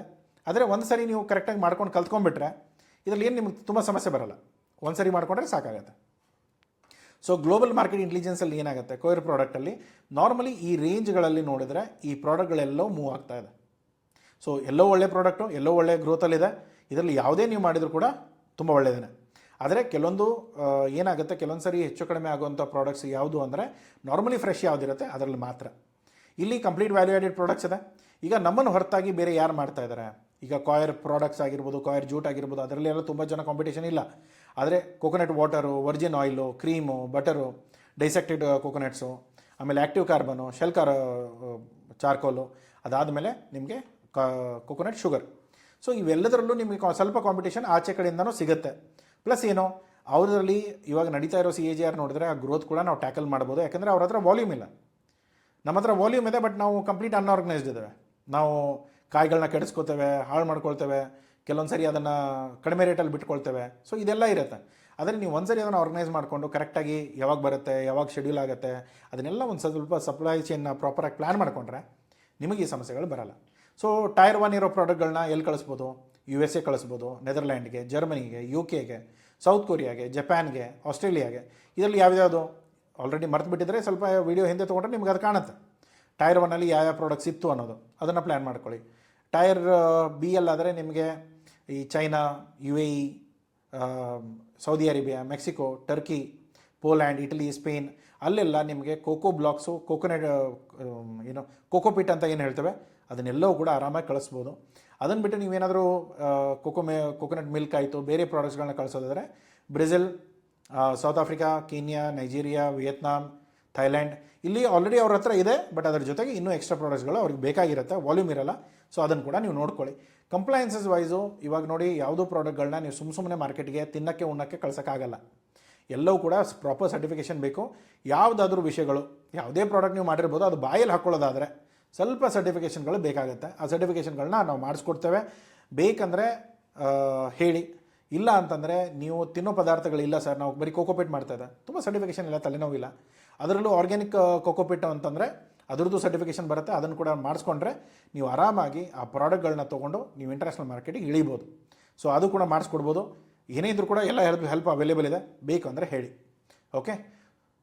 ಸೊ ಇಲ್ಲಿ ರೆಗ್ಯುಲೇಷನ್ಸ್ ಬಂದು ನಿಮಗೆ ನಾರ್ಮಲಿ US FDA ತಿನ್ನೋದು ಉಣ್ಣೋದಾದರೆ, ಮೆಡಿಸಿನ್ಸ್ಗೆಲ್ಲವೂ FDA ಬೇಕಾಗುತ್ತೆ. ಆಮೇಲೆ USDA ಬೇಕಾಗುತ್ತೆ. ಅದೇನಾದರೂ ಆರ್ಗ್ಯಾನಿಕ್ ಏನಾದರೂ ಇತ್ತು ಅಂದರೆ ಆರ್ಗ್ಯಾನಿಕ್ ಸರ್ಟಿಫಿಕೇಷನ್ ಬೇಕಾಗುತ್ತೆ.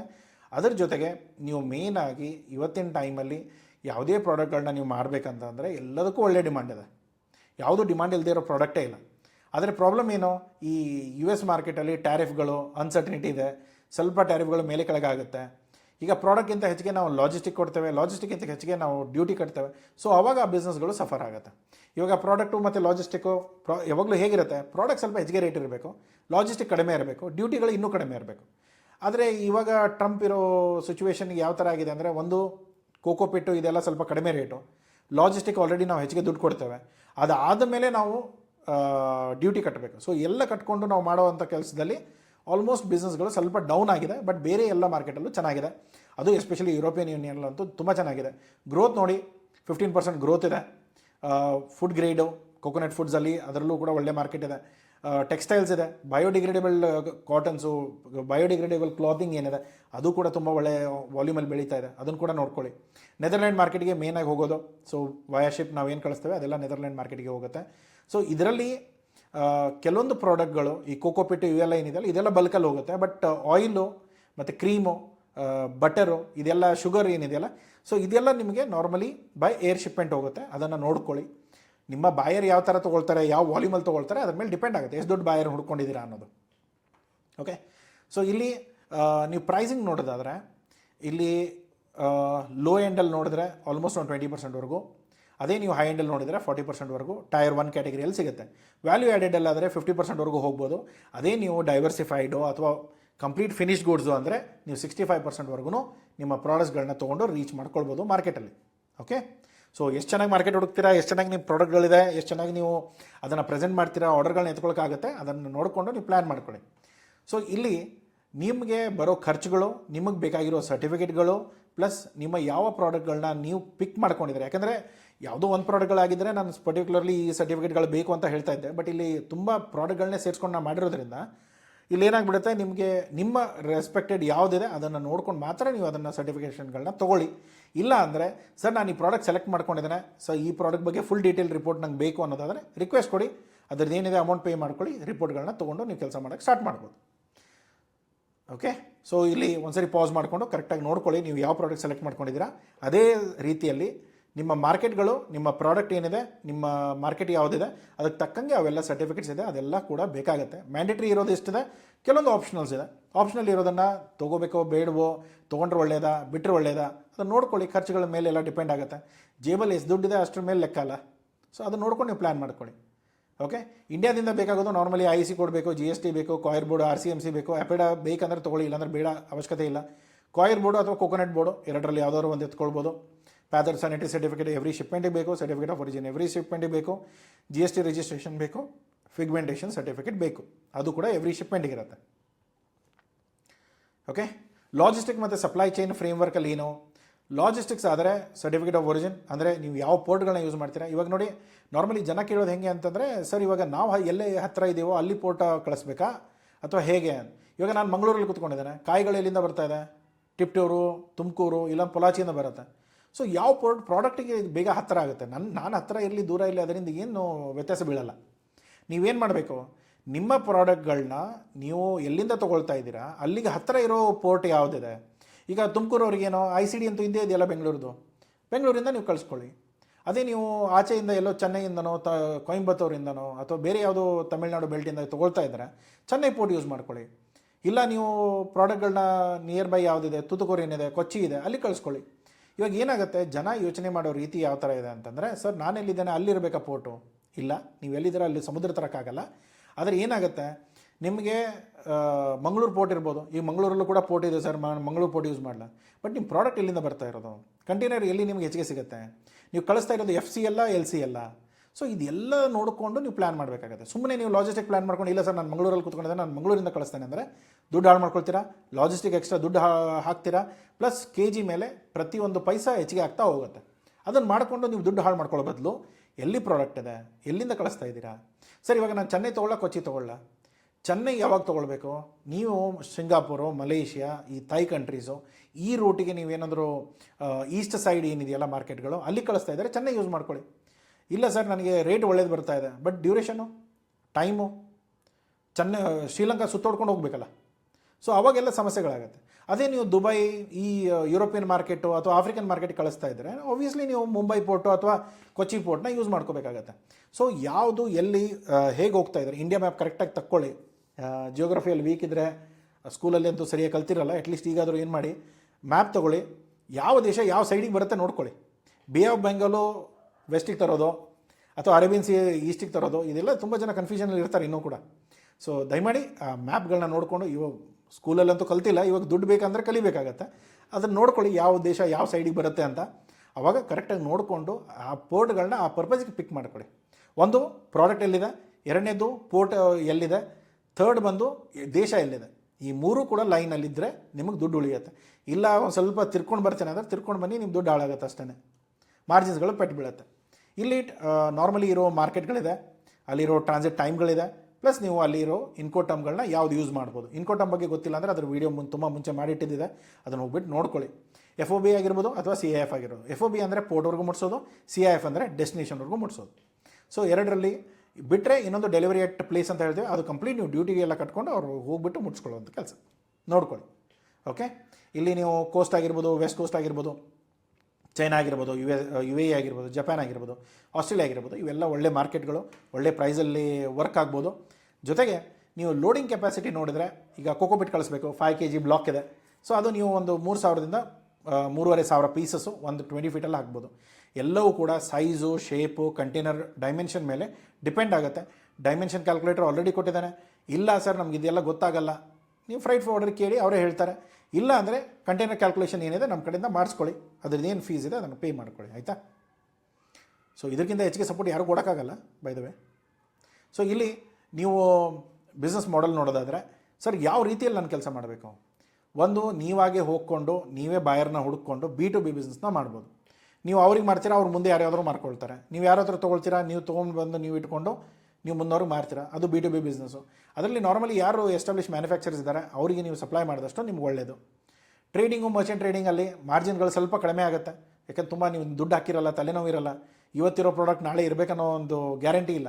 ಈ ಮ್ಯಾನುಫ್ಯಾಕ್ಚರಲ್ಲಿ ಹೋಗ್ತಾರೆ, ಈಗ ಡೈರೆಕ್ಟ್ ಎಕ್ಸ್ಪೋರ್ಟ್ ಮಾಡಬೇಕಂದ್ರೆ ನೀವೇನಾದರೂ ಮ್ಯಾನುಫ್ಯಾಕ್ಚರ್ ಇದ್ದರೆ ಸೊ ನಾರ್ಮಲಿ ನಿಮಗೆ ಲಾಸ್ ಆಗೋ ಚಾನ್ಸಸ್ ಇರುತ್ತೆ. ಯಾಕೆಂದರೆ ಫ್ಯಾಕ್ಟ್ರಿ ಹಾಕ್ಬಿಟ್ಟಿದ್ದಾನೆ, ದೊಡ್ಡ ಖರ್ಚಾಗಿದೆ. ಇವಾಗ ಖರ್ಚನ್ನು ತೆಗಿಬೇಕು, ಪ್ಲಸ್ ನಮ್ಮ ಬಿಸ್ನೆಸ್ನ ಬೆಳೆಸ್ಕೋಬೇಕು, ಪ್ಲಸ್ ನಮಗೆ ಬೇರೆ ಎಲ್ಲ ಬೇಕಾಗುತ್ತೆ, ರೈಟ್. ಸೊ ಎಲ್ಲ ಖರ್ಚುಗಳು ಬೇಕು, ಲಾಭ ಬೇಕು, ಬೆಳಿಬೇಕು, ಎಲ್ಲವೂ ಇರುತ್ತೆ. ಆದರೆ ಟ್ರೇಡರ್ಸ್ಗಳಿಗೆ ಆ ಥರ ಏನಿರಲ್ಲ. ಎಲ್ಲರಿಗೂ ಆ ದುಡ್ಡಿನ ವಿಷಯಗಳು ಎಲ್ಲರಿಗೂ ಇರುತ್ತೆ, ಇರಲ್ಲ ಅಂತಲ್ಲ. ಬಟ್ ಏನಂತಂದರೆ ಮರ್ಚೆಂಟ್ ಟ್ರೇಡರ್ಸ್ಗಳಿಗೆ ಒಂದೇ ಪ್ರಾಡಕ್ಟ್ ಜೊತೆ ಸಿಕ್ಕಾಕೊಂಡಿರಲ್ಲ. ಅವ್ರು ಬೇರೆ ಪ್ರಾಡಕ್ಟ್ಸ್ಗಳು ಆಪರ್ಚುನಿಟಿ ಬಂದರೆ ಅವರು ಕಾಯಿಗಳನ್ನೂ ಮಾರ್ಬೋದು, ಕೋಕೋಪಿಟ್ಟು ಮಾರ್ಬೋದು, ಪ್ರತಿಯೊಂದನ್ನು ಮಾರ್ಬೋದು, ಕೆಪಾಸಿಟಿ ಇತ್ತು ಅಂದರೆ. ಕ್ವಾಲಿಟಿಯಲ್ಲಿ ಹೆಚ್ಚು ಕಡಿಮೆ ಆದರೆ ಅವ್ರು ಕೂಡ ಸಿಕ್ಕಾಕೊಳ್ತಾರೆ, ಬಟ್ ಆ ವಿಷಯಗಳು ಬೇರೆ. ಬಟ್ ಆದರೆ ಮಾರ್ಜಿನ್ ಏನಾಗುತ್ತೆ, ಸ್ವಲ್ಪ ಅರ್ಧಕ್ಕಿಂತ ಕಡಿಮೆ ಆಗುತ್ತೆ, ಅದನ್ನು ನೋಡ್ಕೊಳ್ಳಿ. ವೈಟ್ ಲೇಬಲ್ ಮಾಡಿದ್ರೆ ಸ್ವಲ್ಪ ಮಾರ್ಜಿನ್ಗಳು ಸ್ವಲ್ಪ ಹೆಚ್ಚಿಗೆ. ಅದೇ ನೀವು ನಿಮ್ಮ ಸ್ವಂತ ಬ್ರ್ಯಾಂಡಲ್ಲಿ ನಿಮ್ಮ ಪ್ರಾಡಕ್ಟೇ ನಿಮ್ಮದೇ ಕೋಕೋಪಿಟ್ ಹಾಕ್ಕೊಂಡು ನೀವೇ ಅದನ್ನು ಮ್ಯಾನುಫ್ಯಾಕ್ಚರ್ ಮಾಡಿಕೊಂಡು ಅದನ್ನೇ ನೀವು ಎಕ್ಸ್ಪೋರ್ಟ್ ಮಾಡ್ತೀನಿ ಅಂದರೆ ಅದರಲ್ಲೂ ಕೂಡ ತುಂಬ ಒಳ್ಳೆ ಮಾರ್ಕೆಟ್ ಇದೆ. ಆದರೆ ಈ ಮಾರ್ಕೆಟಿಂಗ್ ಕಾಸ್ಟ್ ಏನಿದೆ ಅದೆಲ್ಲ ಕಂಪ್ಲೀಟಾಗಿ ನಿಮ್ಮ ಮೇಲೆ ಬರುತ್ತೆ. ಇಲ್ಲ ಡಿಸ್ಟ್ರಿಬ್ಯೂಟರ್ ಅಂಡರು ಅಥವಾ ಏಜೆಂಟ್ ಅಂಡರು ಅದನ್ನು ಸಪ್ಲೈ ಮಾಡಿದರೆ ಅವ್ರಿಗೊಂದು 5-12% ಮಾರ್ಜಿನ್ ಕೊಟ್ಕೊಂಡು ನೀವು ಬೇಕಂದರೆ ಎಕ್ಸ್ಟ್ರಾ ಏನು ತಲೆನೋವಿದೆ ಅದನ್ನು ಬೇಕಂದರೆ ಅವ್ರ ಮೇಲೆ ಹೊರಿಸ್ಬೋದು. ಆದರೆ 5-12% ಏನಿದೆ ಅದರಲ್ಲಿ ಯಾವುದೇ ಥರದ ನಿಮಗೆ ಪ್ರಾಫಿಟಬಲ್ ಗ್ಯಾರಂಟಿ ಇರಲ್ಲ. ಇವಾಗ ದುಬೈಯಲ್ಲಿ ಏನು ಮಾಡ್ತಾರೆ ಜನ ಗೊತ್ತಾ, ಕಾಯಿಗಳು ಪೊಲಾಚಿಯಿಂದ ಪ್ಯಾಕ್ ಆಗ್ತವೆ, ಕೊಚ್ಚಿಗೆ ಹೋಗ್ತವೆ, ಕೊಚ್ಚಿಯಿಂದ ಡಿಸ್ಪ್ಯಾಚ್ ಆಗುತ್ತೆ, ಜಬಲಲ್ಲಿ ಹೋಗ್ತವೆ, ಅಲ್ಲಿ ಕಂಟೈನರ್ ಓಪನ್ ಆಗುತ್ತೆ, ಚೆಕ್ ಮಾಡ್ಕೊಳ್ತಾರೆ, ಇಸ್ಕೊಳ್ತಾರೆ, ಕ್ಲಿಯರೆನ್ಸ್ ಮಾಡ್ಕೊಳ್ತಾರೆ. ಕ್ಲಿಯರೆನ್ಸ್ ಮಾಡ್ಕೊಂಡು ತಂದ ತಕ್ಷಣ ಆ ಪ್ರೈಸ್ ಏನಲ್ಲಿ ಮಾರ್ಕೆಟಲ್ಲಿ ನಡೀತಾ ಇದೆ ಆ ಪ್ರೈಸ್ ಪಾಸಿಟಿವ್ ಆದರೂ ಇರ್ಬೋದು, ನೆಗೆಟಿವ್ ಆಗಿರ್ಬೋದು. 99% ನೆಗೆಟಿವ್ ಇರುತ್ತೆ, ನೆಗೆಟಿವ್ ಅಂತ ಅಂದ್ಕೊಳ್ಳೋಣ. ಅವನೇನು ಮಾಡ್ತಾನೆ, ನಾವು ಏನಪ್ಪ 25 ರೂಪಾಯಿ ಅಂದ್ಕೊಳ್ಳಿ, ಓಕೆ, ಅಂದಾಜಲ್ಲಿ ಹೇಳ್ತಾ ಇರೋದು, ಏನು ತಲೆ ಕೆಡ್ಸ್ಕೊಳಕ್ಕೆ ಹೋಗೋ ಅವಶ್ಯಕತೆ ಇಲ್ಲ. 25 ರೂಪಾಯಿಗೆ ನಾವು ಕಾಯಿ ತೊಗೊಂಡು ಅವನಿಗೆ ಕಳಿಸಿ ಅದು 20-30 ರೂಪಾಯಿ ಆಗಿರುತ್ತೆ. ಅವ್ನು ಮಾರೋದು ಎಷ್ಟಕ್ಕೆ, 25ಕ್ಕೆ ಮಾರಿಬಿಡ್ತಾನೆ. ಯಾಕಂದರೆ ಪ್ರೈಸಲ್ಲಿ ಇರಲ್ಲ, ಹೋಗೋ ಟೈಮಲ್ಲಿ ನಿಮ್ಗೆ ಗೊತ್ತಿರಲ್ಲ. ನೀವು ಇಲ್ಲಿ ಕ್ಯಾಲ್ಕುಲೇಟ್ ಮಾಡಿದಾಗ ಹೋಗೋ ರೇಟು ಪಾಸಿಟಿವ್ ಇರುತ್ತೆ, ಬಟ್ ಅಲ್ಲಿ ಹೋಗಿ ಮುಟ್ಟಿದಾಗ ಅದು ಲಾಸ್ ಆಗೋ ಚಾನ್ಸಸ್ ಕೂಡ ಇರುತ್ತೆ. ಸೊ ಅಲ್ಲಿ ಏನು ಮಾಡ್ತಾರೆ, ಲಾಸಲ್ಲೇ ನೀವು ಮಾರಬೇಕಾಗತ್ತೆ. 1-2 ದಿನ ಹೋಲ್ಡ್ ಮಾಡ್ತೀನಿ ಅಂದರೂ ಕೂಡ ನಾಳೆ ಒಳ್ಳೆ ರೇಟ್ ಬರುತ್ತೆ ಅನ್ನೋ ಗ್ಯಾರಂಟಿ ಇಲ್ಲ.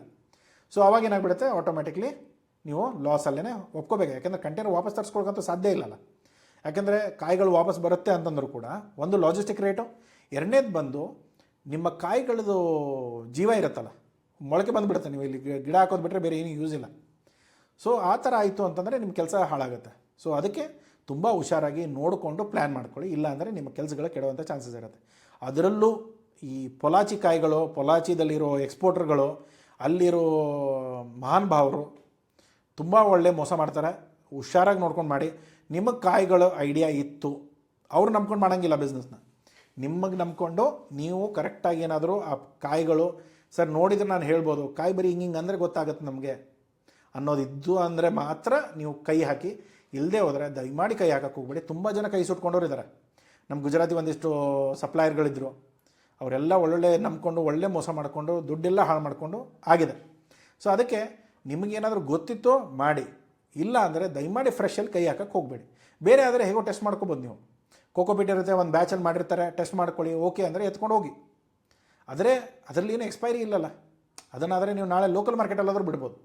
ಆದರೆ ಈ ಫ್ರೆಶ್ ಕಾಯಿಗಳು, ಈ ದೇವಸ್ಥಾನದಲ್ಲಿ ಹೊಡೆಯೋ ಕಾಯಿಗಳೇನಿದೆಯಲ್ಲ ಅದು ಮಾತ್ರ ನಿಮ್ಮ ಮೊಳಕೆ ಬಿಟ್ಕೊಂಡು ನಿಮ್ಮನ್ನು ಸರಿಯಾಗಿ ಸಿಕ್ಕಾಕ್ಸಿರುತ್ತೆ. ಅದಕ್ಕೆ ಹುಷಾರಾಗಿರಿ. ಸೊ ಇ ಕಾಮರ್ಸ್ ಇರ್ಬೋದು, ಗೌರ್ಮೆಂಟ್ ಜೊತೆ ದೂರ ಇರಿ. ಅವರು ಟೆಕ್ಸ್ಟೈಲ್ ಕೇಳ್ತಾರೆ, ಕೋಕೋಪೀಟ್ ಕೇಳ್ತಾರೆ, ಫರ್ಟಿಲೈಸರ್ಸ್ ಕೇಳ್ತಾರೆ, ಬೇರೆ ಮಿಕ್ಸ್ ಕೇಳ್ತಾರೆ. ಅವ್ರು ಏನಾದರೂ ಕೇಳಿ ನೀವು ಮಾಡೋಕ್ಕೆ ಹೋಗ್ಬೇಡಿ. ಯಾಕಂದರೆ ಗೌರ್ಮೆಂಟ್ ಬರೀ ಇಂಡಿಯನ್ ಗೌರ್ಮೆಂಟ್ ಅಲ್ಲ, ಎಲ್ಲ ಗೌರ್ಮೆಂಟ್ ಹಣೆ ಬರನೇ ಅಷ್ಟು. ನಿಮ್ಮ ದುಡ್ಡು ಸಿಕ್ಕಾಕೊಳ್ಳುತ್ತೆ, ಟೆಂಡರಲ್ಲಿ ಸಿಕ್ಕಾಕೊಳ್ತೀರಾ, ಸೆಕ್ಯೂರಿಟಿ ಡೆಪಾಸಿಟ್ ಕೊಡ್ತೀರಾ, ಎಲ್ಲ ಸರ್ಟಿಫಿಕೇಷನು, ಲೈಸೆನ್ಸು, ಅದು ಇದು ಹಾಳು ಮೂಳು ಇಷ್ಟರಲ್ಲೇ ಮುಗಿದೋಗುತ್ತೆ. ದಯಮಾಡಿ ಗೌರ್ಮೆಂಟ್ಗಳ ಜೊತೆ ಕೆಲಸ ಮಾಡೋದಾದರೆ ಅಡ್ವಾನ್ಸ್ ಪೇಮೆಂಟ್ ಬರುತ್ತೆ, ಕಾಂಟ್ರಾಕ್ಟ್ ಆಗುತ್ತೆ ಅಂದರೆ ತೊಗೊಳ್ಳಿ. ಇಲ್ಲ ಅಂದರೆ 99% ಯಾವುದು ಗೌರ್ಮೆಂಟ್ ಆ ಥರ ಮಾಡಲ್ಲ, ಎಲ್ಲವೂ ಕೂಡ ಟೆಂಡರಲ್ಲೇ ಹೋಗ್ತಾರೆ. ಆದರೆ ಆ ಥರ ಇತ್ತು ಅಂದರೆ ದಯಮಾಡಿ ದೂರ ಇರಿ, ನಿಮ್ಗೆ ಒಳ್ಳೆಯದು. ನಮ್ಮ ಕೆಲಸ ನಾವು ಹಾಕಬೇಕಾಗಿದ್ದು ಹಾಕಿದ್ದೇವೆ, ಬಟ್ ಅದನ್ನು ನೀವು ಮಾಡೋಕ್ಕೆ ಹೋಗ್ಬೇಡಿ. Okay. So E commerce website ಮಾಡಿಕೊಂಡು ನಿಮ್ಮದೇ ಪ್ರಾಡಕ್ಟ್ಗಳನ್ನ ಡಿಸ್ಪ್ಲೇ ಮಾಡಿಕೊಂಡು ಇಂಟರ್ನ್ಯಾಷನಲ್ ಟೈಅಪ್ ಮಾಡಿಕೊಂಡು ಆರಾಮಾಗಿ ಇಲ್ಲಿಂದನೇ ನೀವು ಶಿಪ್ ಮಾಡ್ಬೋದು. ಬಿಟ್ಟರೆ ಇಲ್ಲ ಸರ್ ನಾನು ಸ್ವಲ್ಪ ಅಮೆಝಾನಲ್ಲಿ ಲಿಸ್ಟಿಂಗ್ ಮಾಡ್ಬೋದು, ಒಳ್ಳೆ ಬಿಸ್ನೆಸ್ ಇದೆ, ಮಾಡಿ, ಸಮಸ್ಯೆ ಇಲ್ಲ. ಅಲ್ಲಿ ಕಾಸ್ಟ್ ಎಲ್ಲ ವರ್ಕೌಟ್ ಆಗ್ತಾ ಇದ್ದರೆ warehouse cost, return cost, damage cost ಇದನ್ನೆಲ್ಲ ನೋಡಿಕೊಂಡ್ರೆ ಆಗುತ್ತೆ ಅಂದರೆ ಮಾಡಿ, ಸಮಸ್ಯೆ ಇಲ್ಲ. ಕಾಂಟ್ರಾಕ್ಟ್ ಮ್ಯಾನುಫ್ಯಾಕ್ಚರಿಂಗ್ ಒಂದು ವೇಳೆ ನಿಮ್ಮ ಪ್ರಾಡಕ್ಟ್ಗಳು ಸೇರಿತು, ನೀವು ಸೇರಿದ್ರಿ, ನಿಮ್ಮ ಪ್ರೈಸ್ಗಳು ಸೇರಿತು, ಅಥವಾ ನಿಮ್ಮ ಆಪ್ರೇಷನ್ಸ್ ಎಲ್ಲ ಚೆನ್ನಾಗಿದೆ, ನಿಮ್ಮ ಜೊತೆ ಸೇರ್ಕೊಂಡು ನಾವು ಇನ್ನೂ ಬಲ್ಕಲ್ಲಿ ಕೆಲಸ ಮಾಡೋಣ, ನಿಮಗೆ ತಿಂಗಳಕ್ಕೆ ನನಗೆ ಇಷ್ಟು ಪ್ರಾಡಕ್ಟ್ ನೀವು ಕೊಡಲೇಬೇಕು ಅನ್ನೋದೊಂದು ಕಾಂಟ್ರಾಕ್ಟ್ ಮಾಡಿಕೊಂಡ್ರೆ ಅದರಲ್ಲಿ ಏನಾಗುತ್ತೆ, ನಿಮ್ಮ ಲಾಂಗ್ ಟರ್ಮ್ ಬಿಸ್ನೆಸ್ ಅಂತೂ ಬಂದೇ ಬರುತ್ತೆ. ಅದಂತೂ ಫಿಕ್ಸ್ಡ್ ಇನ್ಕಮ್ ಇದೆ. ಇವರಿಗೆ ಇಷ್ಟು ನಾವು ಮೆಟೀರಿಯಲ್ ಮಾರಲೇಬೇಕು, ಇಷ್ಟು ಎಕ್ಸ್ಪೋರ್ಟ್ ಆಗೇ ಆಗುತ್ತೆ. ಅಲ್ಲಿಗೆ ನಿಮ್ಮ ಕಮಿಟ್ಮೆಂಟು ಆಯಿತು. ಅದರ ಜೊತೆಗೆ ಹೊಸ ಬಾಯರ್ಗಳಿಗೆ ಮತ್ತೇನು ಸಪ್ಲೈ ಮಾಡ್ತೀರಾ ಅದು ಕೂಡ ನಿಮ್ಮ ಮಾರ್ಜಿನ್ ಬಿಸ್ನೆಸ್ ಇದ್ದೇ ಇರುತ್ತೆ. ಸೊ ಕಾಂಟ್ರಾಕ್ಟ್ ಮ್ಯಾನುಫ್ಯಾಕ್ಚರಿಂಗ್ ಕೂಡ ರೆಡಿ ಇರಿ. ಬೇರೆ ಹೆಸರಲ್ಲಿ ಮಾಡ್ಕೊಡೋಕ್ಕೆ ಪ್ರೈವೇಟ್ ಲೇಬಲಿಂಗಿಗೂ ಕೂಡ ರೆಡಿ ಇರಿ. ನಿಮಗೆ ಬಿಸ್ನೆಸ್ಗಳು ಆರಾಮಾಗಿ ಬರುತ್ತೆ. ಸೊ ಇದೆಲ್ಲ ಇಟ್ಕೊಂಡು ಸರ್ ರೆಡಿ ಇದ್ದೇವೆ ಬಟ್ ಯಾರೂ ಬರ್ತಾ ಇಲ್ಲ ಅಂದರೆ ನೀವು ಮನೇಲಿ ಕೂತ್ಕೊಂಡ್ರೆ ಯಾರೂ ಬರಲ್ಲ. ಬಂದು ಮಾರ್ಕೆಟಲ್ಲಿ ಹೇಳ್ಕೊಂಡು, ಮುಂಚೆ ಎಲ್ಲ ಇದು ಟಮಟೆ ಹೊಡ್ಕೊಂಡು ಬರ್ತಾಯಿದ್ರು ಎಲ್ಲ ನ್ಯೂಸ್ ಕೊಡೋಕ್ಕೆ. ಎಲ್ಲ ಮುಂಚೆ ಎಲ್ಲ ಮಾರ್ಕೆಟಿಂಗ್ ಇರಲ್ದೇ ಅದಕ್ಕೆ ಟೈಮಲ್ಲಿ. ಸೊ ಅಷ್ಟು ಜೋರಾಗಿ ಹೊಡ್ಕೊಂಡು ಯಾಕೆ ಬರ್ತಾಯಿದ್ರು ಅಂದರೆ ಜನ ನಮ್ಮ ಮಾತು ಕೇಳಲಿ ಅಂತ. ನೀವು ಎಷ್ಟು ಬೇಗ ಅದನ್ನು ಇವತ್ತಿನ ಟೈಮಲ್ಲಿ ಡಿಜಿಟಲ್ ಮಾರ್ಕೆಟಿಂಗ್ ಮಾಡ್ತಿರೋ ಅಷ್ಟು ನಿಮಗೆ ಒಳ್ಳೆಯದು. ಸೊ ಇವತ್ತಿನ ಟೈಮಲ್ಲಿ ಚಾಲೆಂಜಸ್ಗಳು ಏನಿದೆ, ಬಾಯರ್ಸೇ ಇಲ್ಲ ಒಂದೇದು. ಸೊ ಬಾಯರ್ಸ್ ಯಾಕಿಲ್ಲ, ನಾವು ವಿಸಿಬಲ್ ಇಲ್ಲ, ನಾವು ಕಾಣ್ತಾನೆ ಇಲ್ಲ ಜನಕ್ಕೆ. ಇವಾಗ ನಾನು ಮನೇಲಿ ಕೂತ್ಕೊಂಡ್ರೆ ಈ ವಿಡಿಯೋ ನಿಮಗೆ ಪಬ್ಲಿಷ್ ಆಗಿದೆ, ನೀವು ವಿಡಿಯೋ ನೋಡ್ತಾ ಇದ್ದೀರಾ, ಅದಕ್ಕೆ ನನ್ನ ಬಗ್ಗೆ ಗೊತ್ತು. ಇವಾಗ ನಾನು ಮನೇಲಿ ಮಲ್ಕೊಂಡಿದ್ರೆ ಈ ವಿಡಿಯೋ ಬರ್ತಾ ಇರಲಿಲ್ಲ, ನೀವು ನೋಡ್ತಾ ಇರಲಿಲ್ಲ, ನಿಮ್ಗೆ ಯಾರಂತ ನನಗೆ ಗೊತ್ತಾಗ್ತಾ ಇರಲಿಲ್ಲ. ಸೊ ಏನೇ ಇದ್ದರೂ ಕೂಡ ವಿಸಿಬಿಲಿಟಿ ಮೇಲೆ ಇರುತ್ತೆ. ಸೊ ನೀವು SEO ಮಾಡಿರ್ಬೋದು, ನಾವು ಯೂಟ್ಯೂಬ್ ಮಾಡ್ತೇವೆ, ನೀವು SEO ಮಾಡ್ಕೊಳ್ಳಿ, ವೆಬ್ಸೈಟ್ಗಳನ್ನ ಮಾಡ್ಕೊಳ್ಳಿ. ವೆಬ್ಸೈಟ್ ಕೂಡ ಜನ ಮಾಡ್ಕೊಳ್ಳಲ್ಲ, ಸೊ ಅಲ್ಲೂ ಕೂಡ ಸಮಸ್ಯೆ ಬರುತ್ತೆ. ಕ್ರೆಡಿಬಿಲಿಟಿ ಗ್ಯಾಪ್ ಇದೆ, ಅದನ್ನು ಕೂಡ ಸಮಸ್ಯೆ ಮಾಡ್ಕೊಳ್ತೀರಾ. ಲ್ಯಾಂಗ್ವೇಜು ಆಬ್ವಿಯಸ್ಲಿ ನಾವು ಕನ್ನಡ ಬಿಟ್ಟರೆ ಬೇರೆ ಮಾತಾಡಲ್ಲ ಸರ್, ನಮ್ಗೆ ಹಿಂದಿಯವ್ರು ಆಗಿ ಬರಲ್ಲ, ಮಾಡಬೇಡ್ರಿ. ಭಾಷೆ ಮಾತಾಡೋಕ್ಕಿರಬೇಕಷ್ಟು ಹೊರತಾಗಿ ಈ ಬಿಸ್ನೆಸ್ಗಳಲ್ಲಿ ಭಾಷೆನೇ ಇರೋದು. ನೀವು ಎಷ್ಟು ಮಾತಾಡ್ತೀರಾ, ಅವ್ರ ಭಾಷೆಯಲ್ಲಿ ಎಷ್ಟು ಮಾತಾಡ್ತೀರಾ, ಎಷ್ಟು ಕನ್ವಿನ್ಸ್ ಮಾಡೋಕ್ಕೆ. ನಾವು 19 ಇಂಟರ್ನ್ಯಾಷನಲ್ ಭಾಷೆಯಲ್ಲೇ ಸಪೋರ್ಟ್ ಮಾಡ್ತೇವೆ, ಬರೀ ಕನ್ನಡ ಹಿಂದಿ ಅಂತಲ್ಲ.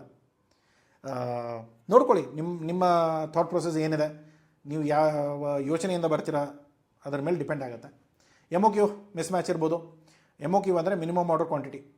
ಇವಾಗ ಎಷ್ಟು ಕಡಿಮೆ ಇರುತ್ತೆ, ಎಷ್ಟು ಕಡಿಮೆ ದುಡ್ಡು ಕೇಳ್ತೀರಾ, ಎಷ್ಟು ಕಡಿಮೆ ಕ್ವಾಂಟಿಟಿ ಅವ್ರಿಗೆ ಕೊಡೋಕ್ಕೆ ನೀವು ರೆಡಿ ಇರ್ತೀರಾ, ಅಷ್ಟು ನಿಮಗೆ ಒಳ್ಳೆ ಸ್ವಲ್ಪ ಆರ್ಡರ್ಸ್ಗಳು ಹೆಚ್ಚಿಗೆ ಸಿಗುತ್ತೆ. ಬಂದು ತೊಗೊಂಡಿರೋರು, ಸ್ಯಾಂಪಲ್ ಆರ್ಡರ್ ತೊಗೊಂಡವ್ರು ಎಲ್ಲರೂ ಕೂಡ ನಿಮಗೆ ಬಿಸ್ನೆಸ್ ಕೊಡ್ತಾರೆ ಅನ್ನೋ ಗ್ಯಾರಂಟಿ ಇಲ್ಲ. ಬಟ್ ಆದರೆ ಏನು ಒಂದು ಪಾಸಿಬಿಲಿಟಿ ಏನು ಅಂತಂದರೆ, ಕಡಿಮೆ ಕ್ವಾಂಟಿಟಿ ನೀವು ಸಪ್ಲೈ ಮಾಡೋಕ್ಕೆ ರೆಡಿ ಇದ್ದರೆ ತುಂಬ ಬಿಸ್ನೆಸ್ಗಳು ಬರುತ್ತೆ, ಎನ್ಕ್ವೈರಿಗಳು ಬರುತ್ತೆ. ಸುಮ್ಮನೆ ನಾನು ಈ ಮಿನಿಮಮ್ ಆರ್ಡರ್ ಕ್ವಾಂಟಿಟಿ ಅಂದರೂ ಕೂಡ 1 ಕಂಟೈನರ್ ಅದಕ್ಕಿಂತ ಕಡಿಮೆ ನಾವು ಮಾಡಲ್ಲ ಅಂತಂದರೆ ಬರೋ ಆರ್ಡರ್ಗಳು ಸ್ವಲ್ಪ ಕಡಿಮೆ ಆಗುತ್ತೆ. ಮೇ ಬಿ ಸ್ಟಾರ್ಟ್ ಮಾಡೋರು, ಟ್ರೈ ಮಾಡೋರು, ಅವ್ರು ಯಾರು ನಿಮ್ಮ ಹತ್ರ ಬರೋಕ್ಕೆ ಹೋಗಲ್ಲ. ಸೊ ಏನಿದ್ರು ಕೂಡ ಫಿಕ್ಸ್ ಆದವರು, ಅವ್ರ ಹತ್ರ ಆಲ್ರೆಡಿ ಸಪ್ಲೈ ಚೈನ್ ಇರೋರು, ಅವ್ರು ಬರೋಕ್ಕೆ ನೋಡ್ತಾರೆ. ಬಟ್ ಅವ್ರು ಬರ್ತಾರೆ ಅಂದರೂ ಕೂಡ ಈಗ ನಿಮ್ಮ ಥರ ಸಪ್ಲೈಯರ್ ಅವ್ರ ಹತ್ರ ಮುಂಚೆ ಇರ್ತಾರೆ, ಆವಾಗಲೇ ಅವ್ರು ಸೆಟ್ ಆಗಿರೋದು. ಅದನ್ನು ಮಾಡಿಕೊಂಡು ನೀವು ಈಗ ನೋಡಿ, ನೀವು ಹೊಸಬ್ರು, ನೀವು ಹಳಬ್ರ ಜೊತೆ ನೀವು ಕಾಂಪೀಟ್ ಮಾಡೋಕ್ಕೆ ಹೋದರೆ ಕಷ್ಟ ಆಗುತ್ತೆ. ಅದಕ್ಕೆ ನೀವು ಹೊಸಬ್ರು, ಹೊಸ ಇಂಪೋರ್ಟರು, ಹೊಸ ಡಿಸ್ಟ್ರಿಬ್ಯೂಟರ್ ಇದ್ದರು ಅಂದರೆ ನಿಮ್ಮ ಜೊತೆಗೆ ಸಿಂಕಲ್ಲಿ ಇರ್ತಾರೆ, ಇಬ್ಬರು ಕಷ್ಟಪಡೋಕ್ಕೆ ರೆಡಿ ಇರ್ತೀರ, ಇಬ್ಬರು ಸೇರ್ಕೊಂಡು ಬೆಳೆಯೋಕ್ಕೆ ಆಪ್ಷನ್ ಇರುತ್ತೆ. ಆದರೆ ಇಲ್ಲ ಸರ್ ನನಗೆ ದೊಡ್ಡ ಆರ್ಡ್ರೇ ಬೇಕು, ನನಗೆ MOQ ಅಂದರೆ ಮಿನಿಮಮ್ ಒಂದು ಕಂಟೈನರೇ ತೊಗೊಳ್ಬೇಕು ಅವರು, ಹೀಗೆ ಅನ್ನೋದಾದರೆ ಕಷ್ಟ ಆಗುತ್ತೆ. ನೋಡ್ಕೊಳ್ಳಿ, ಕಷ್ಟ ಆಗುತ್ತೆ ಅಂತ ಹೇಳ್ತೇನೆ, ಆಗಲ್ಲ ಅಂತ ಹೇಳ್ತಾ ಇಲ್ಲ. ಬಟ್ ಟ್ರೈ ಮಾಡಿ, ನಿಮ್ಗೆ ಅದನ್ನೇ ಮಾಡೋದಿದ್ದರೆ ಅದನ್ನೇ ಮಾಡ್ಕೊಳ್ಳಿ. ಓಕೆ, ಪ್ರೈಸ್ ಕಮ್ಯುನಿಕೇಷನ್ಸು ತುಂಬ ಕ್ಲಿಯಾರಿಟಿನೇ ಇರೋಲ್ಲ ಜನಕ್ಕೆ.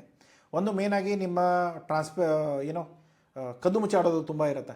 ಈ ಪ್ರೈಸಸ್ಗಳೆಲ್ಲ ತುಂಬ ವ್ಯತ್ಯಾಸಗಳು ಮಾಡಿಬಿಡ್ತಾರೆ.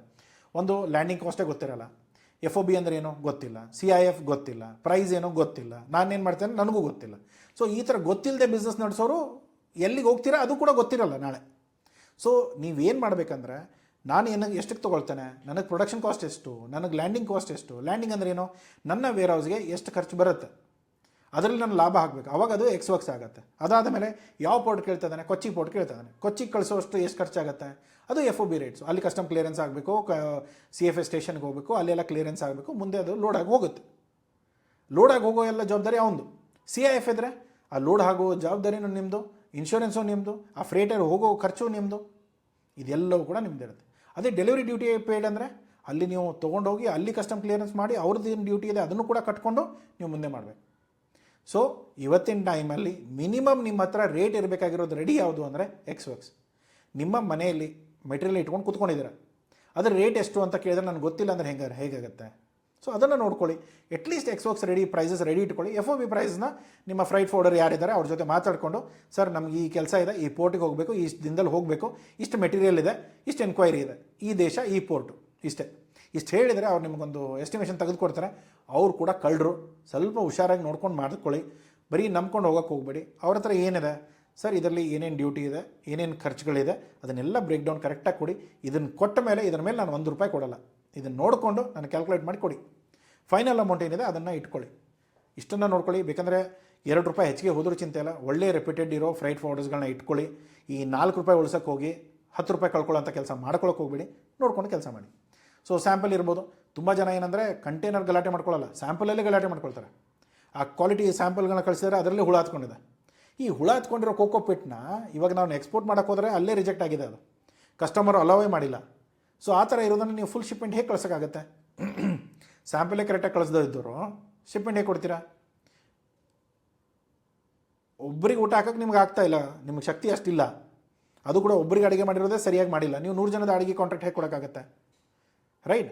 ಸೊ ಇದು ಬೇಸಿಕ್ ಕಾಮನ್ ಸೆನ್ಸ್ ಇದೆ. ಇದೇನು ತುಂಬ ನಿಮಗೇನು ರಾಕೆಟ್ ಸೈನ್ಸ್ ಬೇಕಾಗಿಲ್ಲ. ಇದರಲ್ಲಿ ಮಾಡೋ ಕೆಲಸ ಕರೆಕ್ಟಾಗಿ ಮಾಡೋಕ್ಕೆ ಬರ್ತಾ ಇದ್ದರೆ ಮಾಡಿ, ಚೆನ್ನಾಗಿ ಮಾಡಿ. ಆದರೆ ಡೊಮೆಸ್ಟಿಕಲ್ಲಿ ಮಾಡಿರೋ ಎಕ್ಸ್ಪೀರಿಯೆನ್ಸ್ನ ನೀವು ಇಂಟರ್ನ್ಯಾಷನಲಿಗೆ ಅಪ್ಲೈ ಮಾಡೋಕ್ಕೆ ಹೋಗ್ಬೇಡಿ. ಯಾಕಂದರೆ ಎರಡರಲ್ಲೂ ಕೂಡ ಭೂಮಿಗೂ ಆಕಾಶಕ್ಕೆ ಇರೋ ಅಷ್ಟು ವ್ಯತ್ಯಾಸ ಇದೆ. ಓಕೆ, ಸೊ ಅದು ಬಿಟ್ಟು ಟ್ರೇಡ್ ಶೋಗಳು ಬೇಕಾ ಬೇಡವಾ ನೋಡ್ಕೊಳ್ಳಿ. ಪೇಮೆಂಟ್ ಗ್ಯಾಪ್ಗಳು, ಕ್ವಾಲಿಟಿ ಡಾಕ್ಯುಮೆಂಟ್ಸು, ಕಂಪ್ಲೈನ್ಸಸ್ಸು, ಲೀಗ್ಯಾಲಿಟೀಸು, ಯಾವ ದೇಶದಲ್ಲಿ ಏನು ಅದೇನು ಗೊತ್ತಿಲ್ಲದೆ ಮಾರ್ಕೆಟಿಗೆ ಇಳಿಯೋಕ್ಕೆ ಹೋಗ್ಬೇಡಿ. ಗೊತ್ತಿಲ್ಲ ಅಂದರೆ ಗೊತ್ತು ಮಾಡ್ಕೊಳ್ಳಿ. ಗೊತ್ತು ಮಾಡೋಕ್ಕೆ ಬೇಕಂದ್ರೆ ನಮ್ಮ ಹತ್ರ ಬನ್ನಿ, ಬೇಕಂದ್ರೆ ಗೊತ್ತು ಮಾಡಿಕೊಡ್ತೇವೆ. ಇಲ್ಲ ನೀವೇ ಹುಡ್ಕೊಂಡು ಗುರ್ತು ಮಾಡಿಕೊಂಡು ನಿಮ್ಮ ಕೆಲಸ ನೀವು ಸ್ಟಾರ್ಟ್ ಮಾಡ್ಕೊಳ್ಳಿ, ಯಾವುದು ಕೂಡ ಸಮಸ್ಯೆಗಳಿಲ್ಲ. ಸೊ ಬಾಯರ್ಸ್ಗಳು ಬೇಕಾ, ಲಿಂಕ್ಡ್ಇನ್ ರೆಡಿ ಮಾಡ್ಕೊಳ್ಳಿ. ಡಿಜಿಟಲಲ್ಲಿ ಇರಿ. ನಿಮ್ಮ ವೆಬ್ಸೈಟ್ ಬೇಕು, ನಿಮ್ಮ ಲಿಂಕ್ಡ್ಇನ್ ಬೇಕು, ನಿಮ್ಮ ಪ್ರೊಫೈಲ್ಸ್ ಬೇಕು, ನಿಮ್ಮ ಇನ್ಸ್ಟಾಗ್ರಾಮ್ ಬೇಕು. ಪ್ರತಿಯೊಂದರಲ್ಲೂ ಕೂಡ ನೀವು ಏನು ಮಾಡ್ತೀರಾ, ಹೇಗೆ ಮಾಡ್ತೀರಾ, ನಿಮ್ಮ ಪ್ರಾಡಕ್ಟ್ ಬಗ್ಗೆ, ನಿಮ್ಮ ಕ್ಯಾಟಗರಿ ಬಗ್ಗೆ, ನಿಮ್ಮ ಇಂಡಸ್ಟ್ರಿ ಬಗ್ಗೆ, ನಿಮ್ಮ ಒಪಿನಿಯನ್ನು, ನಿಮ್ಮ ಫ್ಯಾಕ್ಟ್ರಿ, ಪ್ರತಿಯೊಂದನ್ನು ತೋರಿಸಿ. ಅವಾಗ ಮಾತ್ರ ಜನ ನಿಮ್ಮನ್ನು ನಂಬಕ್ಕೆ ಸಾಧ್ಯ. ಜನನಿಂದ ತೊಗೊಳ್ತಾರೆ, ಕಂಪ್ನಿಗಳಿಂದ ಅಲ್ಲ. ಸೊ ಅದಕ್ಕೆ ನಿಮ್ಮ ಮುಖ ತೋರಿಸ್ಕೊಳ್ಳಿ, ನೀವು ಯಾರು ಅಂತ ಹೇಳಿ, ನೀವೇನು ಮಾಡಿಕೊಡ್ಬೋದು ಅಂತ ಹೇಳಿ, ಆವಾಗ ಜನ ಯೋಚನೆ ಮಾಡ್ತಾರೆ. ಅದರಲ್ಲೂ ಕೂಡ ಕಮ್ಯುನಿಕೇಷನ್ ಸರಿಯಾಗಿಲ್ಲ, ನಾನು ಲೋಕಲ್ ಭಾಷೆಯಲ್ಲಿ ಮಾತಾಡ್ತಾನೆ, ನಾನು ಕನ್ನಡದಲ್ಲೇ ಮಾತಾಡ್ತಾನೆ, ಮಾತಾಡಿ. ಕನ್ನಡದಲ್ಲಿರೋ ಬಾಯರ್ಸ್ಗಳು ಹೊರದೇಶದಲ್ಲಿ ಯಾರಾದರೂ ಇದ್ದರೆ ಅವ್ರು ಬರ್ತಾರೆ. ಬೇರೆ ಯಾವುದು ಭಾಷೆ ಬರ್ತಾ ಇಲ್ಲ ಅಂದರೆ ಯಾರನ್ನಾದರೂ ಹೈಯರ್ ಆದರೂ ಮಾಡಿಕೊಂಡು ಕೆಲಸಕ್ಕೆ ಇಟ್ಕೊಂಡಾದರೂ ಮಾಡಿಸ್ಕೊಳ್ಳಿ. ಇಲ್ಲ ಅಂದರೆ ಕಷ್ಟ ಆಗುತ್ತೆ. ಓಕೆ, ಅಲಿಬಾಬಾ ಆಗಿರ್ಬೋದು, ಅಲ್ಲಿ ಕೂಡ ನಿಮ್ಮ ಪ್ರಾಡಕ್ಟ್ಗಳು ಡೀಟೇಲ್ಸ್ಗಳನ್ನ ಹಾಕ್ಬೋದು. ಕೋಕೋಪಿಟ್ಗಳಿಂದ ಹಿಡಿದು ಎಲ್ಲವೂ ಕೂಡ ಲಿಸ್ಟೆಡ್ ಇದೆ, ಅದನ್ನು ಕೂಡ ನೋಡಿ. ಗೂಗಲ್ ಆ್ಯಡ್ಸ್ಗಳನ್ನ ರನ್ ಮಾಡಿ, ಬರ್ತಾ ಇದ್ದರೆ ನೀವೇ ಮಾಡ್ಕೊಳ್ಳಿ. ಇಲ್ಲ ಅಂದರೆ ಏಜೆನ್ಸಿ ಕೊಟ್ಕೊಂಡು ಅವ್ರ ಕಡೆಯಿಂದ ಮಾಡಿಸ್ಕೊಳ್ಳಿ. ಇಂಡಸ್ಟ್ರಿ ಪ್ಲಾಟ್ಫಾರ್ಮ್ಸ್ ಇದೆ, ತುಂಬ ವೆಬ್ಸೈಟ್ಸ್ಗಳಿದೆ, ಅಲ್ಲೋಗಿ ರಿಜಿಸ್ಟರ್ ಮಾಡ್ಕೊಳ್ಳಿ. ಎಲ್ಲದರದ್ದು ದುಡ್ಡು ಇರುತ್ತೆ, ಯಾವುದೂ ಫ್ರೀಯಾಗಿ ಆಗಲ್ಲ. ಎಕ್ಸ್ಪೋರ್ಟ್ ಬಿಸ್ನೆಸ್ ಎಂದೂ ಫ್ರೀಯಾಗಿ, ತುಂಬ ಜನ ಹೇಳ್ತಿರ್ಬೋದು ನಿಮಗೆ, ಇಲ್ಲ ಸರ್ ನಮಗೊಂದು ವೀಡಿಯೋ ಬಂದಿತ್ತು, ಇನ್ಸ್ಟಾಗ್ರಾಮಲ್ಲಿ ತೋರಿಸಿದ್ರು, ಅವರೆಲ್ಲ ಫ್ರೀಯಾಗಿಯೇ ನೀವು ಮನೆಯಿಂದ ಮಾಡ್ಬೋದು, ಪುಕ್ಸಟೆ ಮಾಡೋಕ್ಕಾಗಲ್ಲ. ಓಕೆ, ಸೊ ಕೆಲವೊಂದು ವಿಷಯಗಳು ಯಾರೂ ಹೇಳಲ್ಲ, ಅದನ್ನು ಅರ್ಥ ಮಾಡ್ಕೊಳ್ಳೋಂಥದ್ದು ನಿಮ್ಮ ಕೆಪಾಸಿಟಿ ನಿಮ್ಗೆ ಇರಬೇಕು. ಪುಕ್ಸಟೆ ಮಾಡ್ಕೊಳ್ಳೋದಾಗಿದ್ದರೆ ಎಲ್ಲರೂ ಮಾಡ್ಕೊಳ್ತಾಯಿದ್ರು, ದುಡ್ಡು ಹಾಕೇ ಮಾಡಬೇಕಾಗತ್ತೆ. ಅಟ್ಲೀಸ್ಟ್ ಪ್ರಾಡಕ್ಟು ನಾ ಎಲ್ಲಿಂದನೂ ತೊಗೊಂಡು ಬರ್ತಾನೆ, ಆರ್ಡರ್ ಬಂದಾಗ ನಂಗೆ ಪ್ರಾಡಕ್ಟ್ ಬೇಕು, ಸರಿ, ಆದರೆ ಮಾರ್ಕೆಟಿಂಗ್ ಮಾಡೋಕ್ಕೆ ನೀವು ಬಾಯರಾದರೂ ಬೇಕಲ್ಲ. ಮಾರ್ಕೆಟಿಂಗ್ ಕಾಸ್ಟ್ ಯಾರು ಎತ್ಕೊಳ್ತಾರೆ, ಅದು ಕೂಡ ಕಾಸ್ಟ್ ಇದೆ. ಇದನ್ನೆಲ್ಲ ನೋಡಿಕೊಂಡು ಪ್ಲ್ಯಾನ್ ಮಾಡ್ಕೊಳ್ಳಿ. ಇವರು ಹೇಳಿದ್ದನ್ನು ಕೇಳ್ಕೊಂಡು ಹಾಳಾಗಕ್ಕೆ ಹೋಗಬೇಡಿ. ಸೊ ಟ್ರೇಡ್ ಶೋಸ್ಗಳು ಕ್ಯಾಲೆಂಡರ್ ಇದೆ, ಇದರಲ್ಲೆಲ್ಲ ನೀವು ಟ್ರೇಡ್ ಶೋಗಳು ಯಾವ್ಯಾವ ಪ್ರಾಡಕ್ಟ್ಗೆ ಎಲ್ಲೆಲ್ಲಿ ಹೋಗ್ಬೋದು ಅದೆಲ್ಲ ಇದೆ. ಏನೇನು ಖರ್ಚಾಗ್ಬೋದು ಒಂದು ಅಂದಾಜಲ್ಲಿ ಕೊಟ್ಟಿದ್ದಾನೆ. ನಾಳೆ ಡಾಲರ್ ರೇಟ್ ಹೆಚ್ಚು ಕಡಿಮೆ ಆಗ್ಬೋದು. ಇವತ್ತಿನ ಟೈಮಲ್ಲಿ ಯಾವುದೂ ಗ್ಯಾರಂಟಿ ಇಲ್ಲ. ಸೊ ಹಾಗಾಗಿ ಬಜೆಟ್ಗಳನ್ನ ಸ್ವಲ್ಪ ರೆಫರೆನ್ಸ್ಗೆ ಅಂತ ಇಟ್ಕೊಳ್ಳಿ. ಕಮೆಂಟ್ ಹಾಕ್ಬಿಟ್ಟು ಸರ್ ಇಷ್ಟರಲ್ಲಾಗುತ್ತಾ ಅಷ್ಟರಲ್ಲಾಗುತ್ತಾ ಕೇಳಕ್ಕೆ ಹೋಗ್ಬಿಡಿ, ಆಗಲ್ಲ ಕೆಲವೊಂದು ಸಾರಿ. ನೋಡ್ಕೊಳ್ಳಿ, ಇವತ್ತಿನ ಕಂಡೀಷನಲ್ಲಿ ಹಾಕಿರೋದು, ನಾಳೆ ಕಂಡೀಷನ್ ನಮಗೂ ಕೂಡ ಗೊತ್ತಿಲ್ಲ. ಓಕೆ, ಸೊ ಇವತ್ತಿನ ಟೈಮಲ್ಲಿ ಸ್ಟ್ರೆಂತ್ ಏನು, ವೀಕ್ನೆಸ್ ಏನು, ಸಾರ್ಟ್ ಅನಾಲಿಸಿಸ್ ಅಂತ ಹೇಳ್ತಾರೆ. ಸೊ ಸಾರ್ಟಲ್ಲಿ ಏನಾಗುತ್ತೆ, ಸ್ಟ್ರೆಂತಲ್ಲಿ ಏನಿದೆ, ತುಂಬ ಒಳ್ಳೆ ಪ್ರಾಡಕ್ಟು, ನಮ್ಮಲ್ಲಿ ತುಂಬ ಪ್ರೊಡಕ್ಷನ್ ಇದೆ, ನಾವು ಒಳ್ಳೆ ಪ್ರಾಡಕ್ಟ್ನ ಕಳಿಸ್ಬೋದು, ತುಂಬ ವೆರೈಟೀಸ್ ಇದೆ. ಒಂದು ಬಿಟ್ಟರೆ 4 ಕಡೆ ಪ್ರಾಡಕ್ಟ್ಗಳು ಸಿಗುತ್ತೆ, ತುಂಬ ಒಳ್ಳೆ ಕೆಪಾಸಿಟಿ ಇದೆ. ಸೊ ಪ್ರೊಡಕ್ಷನ್ ಆಗಿರ್ಬೋದು ತಮಿಳ್ನಾಡು, ಕೇರಳ, ಕರ್ನಾಟಕ ಆರಾಮಾಗಿ ಮಾಡ್ಕೋಬೋದು. ಲೇಬರ್ ಇಂಟೆನ್ಸ್ ಇದೆ, ತುಂಬ ಏನೋ ಬೇರೆ ದೇಶಗಳಲ್ಲಿ ಸರ್ ಇವ್ರ ಹತ್ರ ಪ್ರಾಡಕ್ಟ್ಗಳೆಲ್ಲ ಬೆಳೀತಾರೆ ಬಟ್ ಯಾಕೆ ಮಾಡಲ್ಲ, ಅವ್ರ ಹತ್ರ ಲೇಬರ್ ಇಲ್ಲ, ಅದನ್ನೆಲ್ಲ ಮಾಡೋಕ್ಕೆ ಹೋದರೆ ಅವ್ರಿಗೆ ಲೇಬರೇ ಸಿಗಲ್ಲ. ನಮ್ಮಲ್ಲಿ ಇನ್ನೂ ಲೇಬರ್ ಆಪರ್ಚುನಿಟಿ ಇದೆ, ಜನ ಸಿಗ್ತಾರೆ, ಜನ ಮಾಡೋಕ್ಕೆ ರೆಡಿ ಇದ್ದಾರೆ. ನೋಡ್ಕೊಳ್ಳಿ, ಸ್ವಲ್ಪ ಆಟೋಮೇಷನ್ ಮಾಡ್ಕೊಳ್ಳಿ, ಸ್ವಲ್ಪ ಜನನ ಇಟ್ಕೊಂಡು ಕೆಲಸ ಮಾಡ್ಕೊಳ್ಳಿ, ಆಗೋಗುತ್ತೆ. ಆಪರ್ಚುನಿಟಿ ಏನು, ಯುರೋಪಿಯನ್ ಯೂನಿಯನ್ ಇದೆ, ತುಂಬ ಒಳ್ಳೆ ಗ್ರೋತಲ್ಲಿ ಕೋಕೋಪಿಟ್ಸ್ಗಳೆಲ್ಲ ನಡೀತಾ ಇದೆ, ಪ್ಲಾಂಟ್ ಬೇಸ್ಡ್ ಫುಡ್ ಪ್ರಾಡಕ್ಟ್ಸ್ ನಡೀತಾ ಇದೆ. ಮೇನ್ಲಿ ವೇಗನ್ ಪ್ರಾಡಕ್ಟ್ಸ್ ಅಂತ ಏನಿದೆ ಇವತ್ತಿನ ಟೈಮಲ್ಲಿ ಈ ಕೋಕೋನಟ್ ಚಿಪ್ಸಿಗೂ ಕೂಡ ಡಿಮ್ಯಾಂಡ್ ಇದೆ. ಓಕೆ, ಕೋಕೋನಟ್ ಚಿಪ್ಸ್ ಬಗ್ಗೆ ಗೊತ್ತಿಲ್ಲ ಅಂದರೆ ಹೋಗ್ಬಿಟ್ಟು ಸರ್ಚ್ ಮಾಡಿ, ನಿಮಗೆ ಸಿಗುತ್ತೆ. ಒಂದು ಸರಿ ತರಿಸ್ಕೊಂಡು ತಿಂದ್ಬಿಟ್ಟು ನೋಡಿ, ಗೊತ್ತಾಗುತ್ತೆ. ಅದನ್ನು ತೊಗೊಂಡು ಪಾಮ್ ಆಯಿಲಲ್ಲಿ ಕರಿಯೋಂಗಿಲ್ಲ. ಕೋಕೋನಟ್ ನೀವು ಚಿಪ್ಸ್ ಮಾಡೋದಾದರೆ ಕೋಕೋನಟ್ ಆಯಿಲಲ್ಲೇ ಕರೆದ್ಬಿಟ್ಟು ಪ್ರೀಮಿಯಂ ಪ್ಯಾಕೇಜಿಂಗ್ ಮಾಡಿ ಒಳ್ಳೆ ಪ್ರಮೋಷನ್ ಮಾಡಿದರೆ ಅದು ಕೂಡ ಹೆಲ್ತ್ ಬೆನಿಫಿಟ್ ಇದೆ. ಆದರೆ ಶಾರ್ಟ್ಕಟ್ಟು, ಕಡಿಮೆ ರೇಟ್ ಮಾಡೋದು, ಏನೋ ಒಂದು ಸ್ವಲ್ಪ ಗಲಾಟೆ ಮಾಡ್ಕೊಳ್ಳೋದು, ಕ್ವಾಲಿಟಿಯಲ್ಲಿ ವ್ಯತ್ಯಾಸ ಮಾಡ್ಕೊಳ್ಳೋದು, ಹೇಳಿದ್ದೊಂದು ಮಾಡಿದ್ದೊಂದು ಮಾಡೋದು, ಸೊ ಇದರಲ್ಲೆಲ್ಲ ಸಮಸ್ಯೆಗಳಾಗುತ್ತೆ. ನೋಡ್ಕೊಳ್ಳಿ, ಆ್ಯಕ್ಟಿವ್ ಕಾರ್ಬನ್ ಆಗಿರ್ಬೋದು, ವರ್ಟಿಕಲ್ ಫಾರ್ಮಿಂಗ್ ಆಗಿರ್ಬೋದು, ಇದರಲ್ಲೆಲ್ಲ ಕೋಕೋಪಿಟ್ಗಳಿಗೆ ತುಂಬ ಯೂಸ್ ಆಗುತ್ತೆ. ಕೋಕೋಪಿಟ್ಟಿಗೆ ಬರೋ ಡಿಮ್ಯಾಂಡು ಬೇರೆ ಯಾವ ಪ್ರಾಡಕ್ಟ್ಗೂ ಕೋಕೋನಟಲ್ಲಿ ಬರಲ್ಲ. ನೋಡ್ಕೊಳ್ಳಿ, ಅದರಲ್ಲಿ ವರ್ಕೌಟ್ ಆದರೆ ಮಾಡಿ. ಏನೋ ಒಂದು ಮಿಷಿನ್ಸ್ ಬೇಕಾಗುತ್ತೆ, ಅದಷ್ಟಿರುತ್ತೆ. ಬಿಟ್ಟರೆ ನೀವು ಆ್ಯಕ್ಟಿವ್ ಕಾರ್ಬನು ಅದನ್ನು ನೋಡಿ, ಇವತ್ತಿನ ಟೈಮಲ್ಲಿ ವಾಟರ್ ಟ್ರೀಟ್ಮೆಂಟ್ ಇರ್ಬೋದು, ಮೈನಿಂಗ್ ಇರ್ಬೋದು, ಎಲ್ಲದಕ್ಕೂ ಬೇಕಾಗುತ್ತೆ.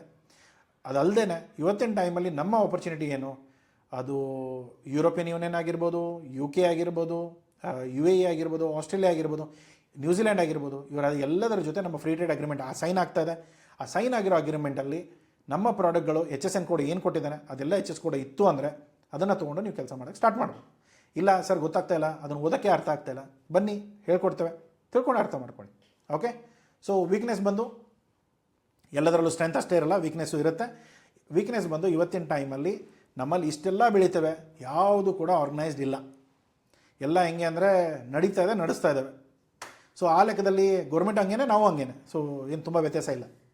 ಸೊ ಅದಕ್ಕೆ ಏನಾಗ್ಬಿಡುತ್ತೆ, ತುಂಬ ಟೈಮಲ್ಲಿ ನಮ್ಮ ಕನ್ಸಿಸ್ಟೆನ್ಸಿ ಇರಲ್ಲ. ಕ್ವಾಲಿಟಿ ಇವತ್ತು ಕಳಿಸಿರೋದು ನಾಳೆ ಮತ್ತೆ ಅದೇ ಕಳ್ಸೋಕ್ಕಾಗಲ್ಲ, ತುಂಬ ವ್ಯತ್ಯಾಸಗಳು ಬಂದುಬಿಡುತ್ತೆ. ಬೆಳೆಯೋ ರೀತಿ ಬೇರೆ, ನೀರು ಬೇರೆ, ಹವಾಮಾನ ಇಲಾಖೆ ಬೇರೆ, ಇದೆಲ್ಲ ನೋಡಿದ್ರೆ ನಮಗೆ ಬಿಸ್ನೆಸ್ ಆಗೋ ಸಮಸ್ಯೆಗಳು ತುಂಬ ಇರುತ್ತೆ. ಸೊ ಅದನ್ನೆಲ್ಲ ಕ್ಯಾಲ್ಕುಲೇಟ್ ಮಾಡ್ಕೊಳ್ಳಿ. ಸಪ್ಲೈ ಚೈನ್ ಇರ್ಬೋದು ಅಥವಾ ನಿಮ್ಮ ಲ್ಯಾಬ್ಗಳಿರ್ಬೋದು, ಇದನ್ನೆಲ್ಲವೂ ಕೂಡ ನೀವು ಕಡಿಮೆ, ಇವಾಗ ನೋಡಿ ಪ್ರಾಬ್ಲಮ್ ಇದೆ, ಫಿಕ್ಸ್ ಮಾಡೋಕ್ಕೆ ಗೊತ್ತಿದೆ. ಪ್ರಾಬ್ಲಮ್ ಇರೋದು ಗೊತ್ತಿತ್ತು ಅಂದರೆ ಫಿಕ್ಸು ಮಾಡ್ಬೋದು. ಬಟ್ ಪ್ರಾಬ್ಲಮ್ ಏನಂತಂದರೆ ಜನಕ್ಕೆ ಪ್ರಾಬ್ಲಮ್ ನೋಡೋದು ಇಲ್ಲ, ಏನು ಸಮಸ್ಯೆ ಇದೆ ಅಂತ ತಲೆ ಕೆಡಿಸ್ಕೊಳ್ಳೋದು ಇಲ್ಲ, ಅದನ್ನು ಸಮಸ್ಯೆ ಅಂತ ಒಪ್ಕೊಳ್ಳೋಕ್ಕೂ ರೆಡಿ ಇರಲ್ಲ ಜನ. ಸೊ ಆ ಥರ ಇದ್ದಾಗ ಕೈ ಮುಗಿದು ಅಲ್ಲಿಂದ ಬಂದು ಬೇರೆ ಯಾರಾದರೂ ಹುಡ್ಕೊಳ್ಳೋಕೆ ರೆಡಿ ನೋಡ್ಕೊಳ್ಳಿ. ಸೊ ತುಂಬ ವಿಷಯಗಳಿದೆ. ಸೊ ಇಲ್ಲಿ ಕನ್ಸಿಸ್ಟೆನ್ಸಿ ಇರಲ್ಲ, ಕೆಲವೊಂದು ಸರಿ ಮಳೆ ತುಂಬ ಅಥವಾ ಬೆಳೆಗಳು ಬರಲ್ಲ, ಗಿಡಗಳಲ್ಲಿ ರೋಗ ಹತ್ಕೊಳ್ಳುತ್ತೆ. ಆ ಥರ ಏನಾದರೂ ಸಮಸ್ಯೆಗಳು ಆಯಿತು ಅಂದರೆ ನಿಮ್ಮ ಪ್ರೊಡಕ್ಷನ್ ಕಡಿಮೆ ಆಗುತ್ತೆ, ಪ್ರೈಸ್ಗಳು ಹೆಚ್ಚಿಗೆ ಆಗುತ್ತೆ, ವರ್ಕೌಟ್ ಆಗಲ್ಲ. ಸೊ ಆ ಥರ ಟೈಮ್ಗಳು ತುಂಬ ಇರುತ್ತೆ. ಥ್ರೆಟ್ಸ್ ಅಂದರೆ ಇವತ್ತಿನ ಟೈಮಲ್ಲಿ ಬೇರೆ ಮಾರ್ಕೆಟ್ಗಳು ನಮಗಿಂತ ಚೆನ್ನಾಗಿ ಮಾಡ್ತಾ ಇವೆ, ನಮಗಿಂತ ತುಂಬ ಜಾಗ ಎಲ್ಲ ಕಡಿಮೆ, ತುಂಬ ಬೆಳವಣಿಗೆ ಕಡಿಮೆ, ಎಲ್ಲವೂ ಕಡಿಮೆ, ವೆರೈಟಿಗಳು ತುಂಬ ಇಲ್ಲ, ಕ್ವಾಲಿಟಿಗಳು ತುಂಬ ಇಲ್ಲ. ಬಟ್ ಆದರೂ ಕೂಡ ಕೆಲವೊಂದು ವಿಷಯಗಳಲ್ಲಿ ಅವ್ರು ನಮಗಿಂತ ಚೆನ್ನಾಗಿ ಆರ್ಗನೈಸ್ ಮಾಡಿಕೊಂಡು ಆರಾಮಾಗಿ ಬೆಳೀತಾ ಇದ್ದಾರೆ. ನಾವು ಕೂಡ ಆರಾಮಾಗಿ ನೋಡಿಕೊಂಡು ಕಲ್ತ್ಕೊಂಡು ಕಷ್ಟಪಟ್ಟರೆ ಆಗುತ್ತೆ. ಬಟ್ ಆದರೆ ಜನ ಕುತ್ಕೊಂಡು ಬಿಸ್ನೆಸ್ ಬೇಕು ಅಂತಾರೆ, ಅಲ್ಲಿಗೆ ಸಮಸ್ಯೆ ಬರುತ್ತೆ. ಸೊ ಕಾಂಪಿಟೇಟಿವ್ ಲ್ಯಾಂಡ್ಸ್ಕೇಪ್ ನೋಡಿದ್ರೆ ಯಾವ ದೇಶ, ಅವ್ರದ್ದು ಏನು ಕೀ ಪ್ರಾಡಕ್ಟ್ಸ್ ಇದೆ, ಅವ್ರು ಏನು ಸ್ಟ್ರೆಂತ್ ಇದೆ, ನಮ್ದು ಏನು ಅಡ್ವಾಂಟೇಜಸ್ ಇದೆ, ಇದನ್ನು ನೋಡಿಕೊಂಡ್ರೆ ನಿಮಗೆ ವ್ಯತ್ಯಾಸಗಳು ಗೊತ್ತಾಗುತ್ತೆ. ಓಕೆ, ಸೊ ಇವತ್ತಿನ ಟೈಮಲ್ಲಿ ಬಿಸ್ನೆಸ್ಗಳು ಆರಾಮಾಗಿ ಬೆಳೆಸ್ಕೊಂಡು ಹೋಗ್ಬೋದು. ಯಾಕೆಂದರೆ ಇವತ್ತಿನ ಟೈಮಲ್ಲಿ ಎಷ್ಟು ಸಪೋರ್ಟ್ ನಮ್ಗೆ ಯಾರೂ ಕೊಟ್ಟಿಲ್ಲ ಮುಂಚೆ ಎಲ್ಲ. ಅವಾಗೆಲ್ಲ ನಾವೇ ಹುಡ್ಕೊಳ್ತಾ ಇದ್ವಿ, ಇವಾಗೆಲ್ಲ ನಿಮ್ಗೆ ಅವೈಲೇಬಲ್ ಇದೆ. ಬಟ್ ಆದರೆ ಮಾಡೋ ಇಚ್ಛೆ ಬೇಕಲ್ಲ. ಓಕೆ, ಸೊ ಇನ್ವೆಸ್ಟ್ಮೆಂಟು, ಇವೆಲ್ಲ ಸರ್ಟಿಫಿಕೇಷನು, ಲ್ಯಾಬು, ಅದು ಇದು ಎಲ್ಲ ಬೇಕಾಗುತ್ತೆ. ಇದು ಟ್ರೇಡರ್ಗಾದರೆ ತುಂಬ ಕಡಿಮೆ, ಮ್ಯಾನುಫ್ಯಾಕ್ಚರ್ಸ್ಗಂತೂ 100% ಬೇಕೇ ಬೇಕು. ಸೊ ಇದೆಲ್ಲ ದುಡ್ಡು ನೀವು ಹಾಕಲೇಬೇಕಾಗುತ್ತೆ.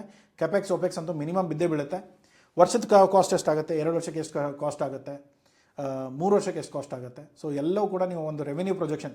ಇದು ಯಾಕೆ ಅಂತಂದರೆ ನಾಳೆ ನಿಮ್ಮ ಬ್ಯಾಂಕ್ಗಳು ಕೇಳ್ತಾರೆ, ಸರ್ ಈ ಬಿಸ್ನೆಸ್ಗೆ ಬರ್ತಾ ಇದ್ದೀರಾ, ಬಟ್ ನಿಮಗೆ ಲೋನ್ ಕೊಡೋಕ್ಕೆ ನೀವು ಲೋನ್ ಕೇಳ್ತಾ ಇದ್ದೀರಾ, ಬಟ್ ಏನು ಎಷ್ಟು ಬೆಳೀಬೋದು ಈ ಬಿಸ್ನೆಸ್ಸು, ಅವಾಗ ಇದು ಬೇಕಾಗುತ್ತೆ. ಇದನ್ನು ತೊಗೊಂಡು ಹೋಗ್ಬಿಟ್ಟು ತೋರಿಸಿ, ಅಂದರೆ ರಿಪೋರ್ಟ್ಗಳನ್ನ ಡೌನ್ಲೋಡ್ ಮಾಡ್ಕೊಂಡು ಹೋಗಿ, ಈ ವಿಡಿಯೋ ತೊಗೊಂಡು ಹೋಗ್ಬೇಡಿ. ಸೊ ರಿಪೋರ್ಟ್ಗಳು ನಿಮ್ಮ ರಿಕ್ವೈರ್ಮೆಂಟ್ ಏನಿದೆ ಅದರ ಅನುಕೂಲವಾಗಿ ರಿಪೋರ್ಟ್ ಮಾಡಿಕೊಡ್ತಾರೆ, ಅದನ್ನು ತೊಗೊಂಡು ಹೋಗ್ಬೇಕು. ಬೇಕಂದರೆ ಲೋನ್ಗಳಿಗೆಲ್ಲ ಅಪ್ಲೈ ಮಾಡಿಕೊಂಡು ಕೇಳ್ಬೋದು. ಓಕೆ, ಗ್ರಾಸ್ ಮಾರ್ಜಿನು, ನೆಟ್ ಮಾರ್ಜಿನ್ಸು, ಮತ್ತು ಇವತ್ತು ಹಾಕಿರೋ ಬಂಡವಾಳ ನನಗೆ ಎಷ್ಟು ತಿಂಗಳಲ್ಲಿ ಬರಬಹುದು, ಅಥವಾ ನಾನು ಹಾಕಿರೋ ದುಡ್ಡಾದರೂ ನನಗೆ ಯಾವಾಗ ಬರುತ್ತೆ, ನನ್ನ ಇನ್ವೆಸ್ಟ್ಮೆಂಟ್ ಆಚೆ ತೆಗೆಯೋಕ್ಕೆ ಎಷ್ಟು ತಿಂಗಳು ಬೇಕು, 8ರಿಂದ 14 ತಿಂಗಳು ಆ್ಯಸ್ ಅ ಮ್ಯಾನುಫ್ಯಾಕ್ಚರರ್. ಟ್ರೇಡರ್ಸು ತುಂಬ ಬೇಗನೆ ಆಗುತ್ತೆ, ಏಜೆಂಟ್ಗಳಿಗಂತೂ ಇನ್ನೂ ಏನು ಖರ್ಚೇ ಇರಲ್ಲ, ನಡೆದೋಗುತ್ತೆ. ಓಕೆ, ಒಂದು ಅಂದಾಜಲ್ಲಿ ಒಂದು 3 ವರ್ಷದಲ್ಲಿ ಒಂದು 15ರಿಂದ 30 ಬಾಯರ್ಗಳನ್ನ ಇಟ್ಕೊಂಡು ರೆಗ್ಯುಲರ್ ಸಪ್ಲೈ ಮಾಡ್ಕೊಂಡು ಹೋದರೆ ನಿಮ್ಮ ಬಿಸ್ನೆಸ್ಗಳು ಬೇಕಾದಷ್ಟು ಆಗುತ್ತೆ. ಸೊ ಇಲ್ಲಿ ಫೌಂಡೇಶನಲ್ಲಿ ಫಸ್ಟ್ ಡಾಕ್ಯುಮೆಂಟೇಷನ್ಸ್ ಎಲ್ಲ ರೆಡಿ ಮಾಡ್ಕೊಳ್ಳಿ. ಏನಾದರೂ ಹೆಲ್ಪ್ ಬೇಕಾ, ಡಾಕ್ಯುಮೆಂಟೇಷನ್ ಎಲ್ಲ ಮಾಡಿಸ್ಕೊಡ್ಬೇಕಾ, ನಾವು ಮಾಡಿಸ್ಕೊಡ್ತೇವೆ, ಅದನ್ನು ತಲೆ ಕೆಡಿಸ್ಕೊಳ್ಳೋ ಅವಶ್ಯಕತೆಗಳಿಲ್ಲ. ನೀವು ಮನೆಯಿಂದ ಮಾಡಬೇಕಾ, ಮನೆ ಅಡ್ರೆಸ್ ಕೊಡಿ, ಮನೆ ಡಾಕ್ಯುಮೆಂಟ್ಸ್ ಕೊಡಿ, ರೆಡಿ ಮಾಡಿಸ್ಕೊಡ್ತೇವೆ. ನೀವು ಆಫೀಸ್ ತೊಗೊಂಡಿದ್ದೀರಾ, ಆಫೀಸ್ ಅಗ್ರಿಮೆಂಟ್ ಕೊಡಿ, ಅದನ್ನು ಮಾಡಿಸ್ಕೊಡ್ತೇವೆ, ಸಮಸ್ಯೆಗಳು ಬರಲ್ಲ. ಸೊ ಮಾರ್ಕೆಟ್ ಎಂಟ್ರಿ ಆದರೆ ವೆಬ್ಸೈಟ್ ಆಗಿರ್ಬೋದು, ಅಲಿಬಾಬಾ ಆಗಿರ್ಬೋದು, ಲಿಂಕ್ಡ್ಇನ್ ಆಗಿರ್ಬೋದು, ಡೈರೆಕ್ಟ್ ಡೇಟಾಸ್ ಇರ್ಬೋದು, ಕಾಲಿಂಗ್ ಇರ್ಬೋದು, ಎಲ್ಲವೂ ಕೂಡ ಆಪ್ಷನ್ಸ್ ಇದೆ. ಅದನ್ನು ನೋಡಿಕೊಂಡು ನೀವು ಎಕ್ಸಿಕ್ಯೂಟ್ ಮಾಡೋಕ್ಕೆ ಸ್ಟಾರ್ಟ್ ಮಾಡಿ. ನೆಕ್ಸ್ಟ್ ಬರೋದು, ನೆಕ್ಸ್ಟ್ ಫೇಸಲ್ಲಿ ಬಾಯರ್ಗಳು, ಸ್ಯಾಂಪಲ್ಗಳು ಕಳಿಸೋದು, ಮಾತಾಡೋದು, ತಿಳಿಸೋದು. ಆಮೇಲೆ ಏನಾದರೂ ಲ್ಯಾಬ್ ಸರ್ಟಿಫಿಕೇಟ್ಗಳು, ಫೀಡ್ಬ್ಯಾಕ್ಗಳು, ಅವ್ರಿಗೇನು ಅನಿಸುತ್ತೆ, ಚೆನ್ನಾಗಿದೆಯಾ ಕೆಟ್ಟದಾಗಿದೆಯಾ, ಸರ್ ಇದು ಸ್ವಲ್ಪ ಸರಿ ಇಲ್ಲ, ಇದರಲ್ಲಿ ಕಲರ್ ಬೇರೆ ಇದೆ. ಸೊ ಆ ಥರ ಏನಾದರೂ ಇನ್ಕನ್ಸಿಸ್ಟೆನ್ಸಿ ಇದ್ದರೆ ಅದನ್ನೆಲ್ಲ ಕರೆಕ್ಟ್ ಮಾಡ್ಕೊಳ್ಳೋಂಥ ಜವಾಬ್ದಾರಿ ನಿಮ್ಮದು. ಇದನ್ನು ನೋಡ್ಕೊಳ್ಳಿ. ಗೌರ್ಮೆಂಟ್ ಇನ್ಸೆಂಟಿವ್ಸ್ ಅದು ಬೆನಿಫಿಟ್ ಏನಾದರೂ ಇದೆಯಾ, ರೋಡ್ ಟ್ಯಾಪ್ ಇದೆ, ಇನ್ಸೆಂಟಿವ್ಸ್ ಬರುತ್ತೆ. ನೀವು ಯಾವುದಾದ್ರು ಟ್ರೇಡ್ ಶೋಗೆ ಹೋಗ್ಬಿಟ್ಟು ಪಾರ್ಟಿಸಿಪೇಟ್ ಮಾಡ್ತಾಯಿದ್ರೆ ಅಲ್ಲೂ ಕೂಡ ನಿಮಗೆ ಬೆನಿಫಿಟ್ ಸಿಗುತ್ತೆ. ಪ್ಲಸ್ ನಿಮಗೇನೋ ಟೆಕ್ನಿಕಲ್ ಅಪ್ಗ್ರೇಡಿಂಗು ಅದರೇನೋ ಫಂಡ್ಗಳು ಬೇಕಾದರೆ ಅದೇ ಇರುತ್ತೆ, ಅಸಿಸ್ಟೆನ್ಸ್ ಬೇಕಾ ಅದೇ ಇರುತ್ತೆ. ನೀವೇನಾದರೂ ಕ್ರೆಡಿಟ್ ಕೊಡ್ತಾಯಿದ್ರೆ ಒಂದು ಕೊಡಬೇಡಿ. ಒಂದು ವೇಳೆ ಕೊಡುವಂಥ ಸಿಚುವೇಶನ್ ಬಂತು, ಇಲ್ಲ ಸರ್ ಬೇರೆಯವರೆಲ್ಲ ಪಕ್ಕದವರೆಲ್ಲ ಕೊಡ್ತಾ ಇದ್ದಾರೆ, ನಾನೇನು ಮಾಡಲಿ, ನನಗೆ ಆರ್ಡರ್ ಬರ್ತಾ ಇಲ್ಲ, ನಾನು ಕೊಡಲೇಬೇಕು. ಸೊ ಹಾಗಿದ್ದರೆ ಕೊಡಿ, ಆದರೆ ಇನ್ಶೂರೆನ್ಸ್ ತೊಗೊಂಡ್ಬಿಟ್ಟು ಕೊಡಿ. ECGC ಅಂತ ಎಂಟಿಟಿ ಇದೆ, ಅಲ್ಲಿಂದ ತೊಗೊಂಡು ಇನ್ಶೂರೆನ್ಸ್ನ ತೊಗೊಂಡು ಅವರಿಗೆ ಯಾರಿಗೆ ಸಾಲ ಬೇಕೋ ಅಥವಾ ಸಾಲ ಅಂತಾನೆ ಕ್ರೆಡಿಟ್ ಬೇಕೋ ಅವ್ರಿಗೆ ಕ್ರೆಡಿಟ್ ಕೊಡಿ. ನಾಳೆ ಏನಾದರೂ ಹೆಚ್ಚು ಕಡಿಮೆ ಆದರೆ ಬಾಯರ್ ದುಡ್ಡು ಕೊಡದೆ ಹೋದರೆ ಅಟ್ಲೀಸ್ಟ್ ಇವರಾದರೂ ನಿಮ್ಗೆ ವಾಪಸ್ ನಿಮ್ಮ ದುಡ್ಡು ತಂದು ಕೊಡ್ತಾರೆ. ಸೊ ಸಲೀಸಾಗಿ ಕೊಡ್ತಾರೆ, ಪ್ರೀಮಿಯಮ್ ತೊಗೊಳ್ತಾರೆ, ಫ್ರೀಯಾಗಿ ಯಾರು ಏನು ಮಾಡಲ್ಲ. ನೋಡಿಕೊಂಡು ಕೆಲಸ ಮಾಡ್ಕೊಳ್ಳಿ. EPCG ನಿಮ್ಗೇನಾದರೂ ಮಷಿನ್ ಬೇಕಾಗಿತ್ತು, ಬೇರೆ ಕಡೆಯಿಂದ ಎಲ್ಲ ತರಿಸ್ಕೊಳ್ತಾ ಇದ್ದೀರಾ, ಆ ಮಷಿನ್ಗಳನ್ನ ತೊಗೊಂಡು ನಾನು ಚಿಪ್ಸ್ ಮಾಡ್ತೇನೆ, ನಾನು ಅದನ್ನು ಮಾಡ್ತೇನೆ, ನಾನು ಇದನ್ನು ಮಾಡ್ತೇನೆ ಮಾಡಿ, ಅದಕ್ಕೇನು ಇಂಪೋರ್ಟ್ ಡ್ಯೂಟಿ ಇದೆ ಅದನ್ನು ಬೇಕಂದರೆ ವೇ ಆಫ್ ಮಾಡ್ತಾರೆ. ಮಷಿನ್ ದುಡ್ಡು ಏನಿದೆ ಅದನ್ನು ಕೊಡ್ತೀರಾ, ಬಟ್ ಆದರೆ ಇಂಡಿಯಾದಲ್ಲಿ 30% 40% ಇಂಪೋರ್ಟ್ ಡ್ಯೂಟಿ ಹಾಕಿರ್ತಾರೆ, ಅದನ್ನು ವೇ ಆಫ್ ಕೊಡ್ತಾರೆ. ಅದು ಯಾವಾಗ ಕೆಲವೊಂದು ಸ್ಕೀಮ್ ಇರುತ್ತೆ, ಅದಕ್ಕೆಲ್ಲ ಪ್ರೀ ಅಪ್ರೂವಲ್ ತೊಗೊಳ್ಬೇಕು. ನಿಮ್ಮ ಕೆಪಾಸಿಟೀಸ್ ಎಲ್ಲ ಚೆಕ್ ಮಾಡಿಕೊಂಡು ನಿಮ್ಮ ಪ್ರಾಡಕ್ಟ್ ಏನಿದೆ ಆ ಪ್ರಾಡಕ್ಟಿಗೆ ಒಂದು ರೆಸಿಪಿ ಇರುತ್ತೆ ಅವ್ರ ಹತ್ರ, ಅದನ್ನು ನೋಡಿಕೊಂಡು ನೀವು ಎಷ್ಟು ಮಿನಿಮಮ್ ಎಕ್ಸ್ಪೋರ್ಟ್ ಮಾಡಬೇಕು ಅದನ್ನು ಮಿನಿಮಮ್ ಕಮಿಟ್ಮೆಂಟ್ ಕೇಳ್ತಾರೆ. ಅದನ್ನು ಸೈನ್ ಮಾಡಿ ಅವ್ರಿಗೆ ಅಪ್ರೂವ್ ಮಾಡಿ ಕೊಟ್ಟ ಮೇಲೆ ನಿಮ್ಗೆ ಸ್ಯಾಂಕ್ಷನ್ ಸಿಗುತ್ತೆ. ಆವಾಗ ನಿಮ್ಮ ಇಂಪೋರ್ಟ್ ಡ್ಯೂಟಿ ಝೀರೋ ಆಗುತ್ತೆ. ಆರಾಮಾಗಿ ಮೆಷಿನ್ ತರಿಸ್ಕೊಳ್ಳಿ, ಪ್ರಾಡಕ್ಟ್ನ ಮ್ಯಾನುಫ್ಯಾಕ್ಚರ್ ಮಾಡಿ, ಎಕ್ಸ್ಪೋರ್ಟ್ ಮಾಡಿ, ಏನು ಕಮಿಟ್ಮೆಂಟ್ ಕೊಟ್ಟಿದ್ದೀರೋ ಅದನ್ನು ಫುಲ್ಫಿಲ್ ಮಾಡಿ, ಮಷಿನ್ಗಳು ನೀವು ಆರಾಮಾಗಿ ಇಟ್ಕೊಳ್ಳಿ. ಸೊ ಡ್ಯೂಟಿ ಕೊಡದೇ ನಿಮ್ಮ ಮಷಿನ್ಗಳು ಫ್ರೀಯಾಗಿ ಬರ್ಬೋದು. ಅದು ಬಿಟ್ಟರೆ ಸ್ಟೇಟ್ ಇನ್ಸೆಂಟಿವ್ಸ್ ಇದೆ. ಸೊ ಸ್ಟೇಟ್ ಇನ್ಸೆಂಟಿವ್ಸಲ್ಲಿ ಗೌರ್ಮೆಂಟ್ಗಳು ಕೊಡುತ್ತೆ ಅಂತ ನಾವು ಹೇಳ್ತೇವೆ. ಆದರೆ ನಮ್ಮ ಕರ್ಮಕ್ಕೆ ನಾವು ಕೇಳೋ ಟೈಮ್ಗೆ ಗೌರ್ಮೆಂಟ್ಗಳಲ್ಲಿ ಏನು ದುಡ್ಡು ಇದೆಯಾ ಇಲ್ವಾ, ಕೊಡೋ ಉದ್ದೇಶ ಅವ್ರಿಗೆ ಇದೆಯಾ ಇಲ್ವಾ ಗೊತ್ತಿಲ್ಲ. ಒಂದು ಸರಿ ಮಾತಾಡ್ಕೊಳ್ಳಿ. ನಮ್ಮ ಕರ್ನಾಟಕ ಗೌರ್ಮೆಂಟ್ ಬಗ್ಗೆ ಎಲ್ಲರಿಗೂ ಗೊತ್ತು, ತುಂಬ ಸಪೋರ್ಟಿವ್ ಇದ್ದಾರೆ. ಓಕೆ, ಸೊ ಸಪೋರ್ಟ್ನ ತೊಗೊಂಡು ಕೆಲಸ ಮಾಡ್ಕೊಳ್ಳಿ. ಓಕೆ, ಸೊ ಇನೋವೇಷನ್ ಇರ್ಬೋದು, ವ್ಯಾಲ್ಯೂ ಆಡಿಂಗ್ ಪ್ರಾಡಕ್ಟ್ ಇರ್ಬೋದು. ಇವಾಗ ಬೇಸಿಕ್ ಆಗಿ ಈ ಪ್ರಾಡಕ್ಟ್ಸ್ಗಳ ಬಗ್ಗೆ ಎಲ್ಲರಿಗೂ ಗೊತ್ತು, ಎಲ್ಲರೂ ಮಾಡ್ತಾ ಇರ್ಬೋದು, ಅಥವಾ ನಿಮ್ಮ ಲೋಕಲಲ್ಲೂ ನಡೀತಾ ಇರ್ಬೋದು, ಎಷ್ಟೋ ವರ್ಷಗಳಿಂದ ಮಾಡ್ತಾನೆ ಬಂದಿದ್ದಾರೆ.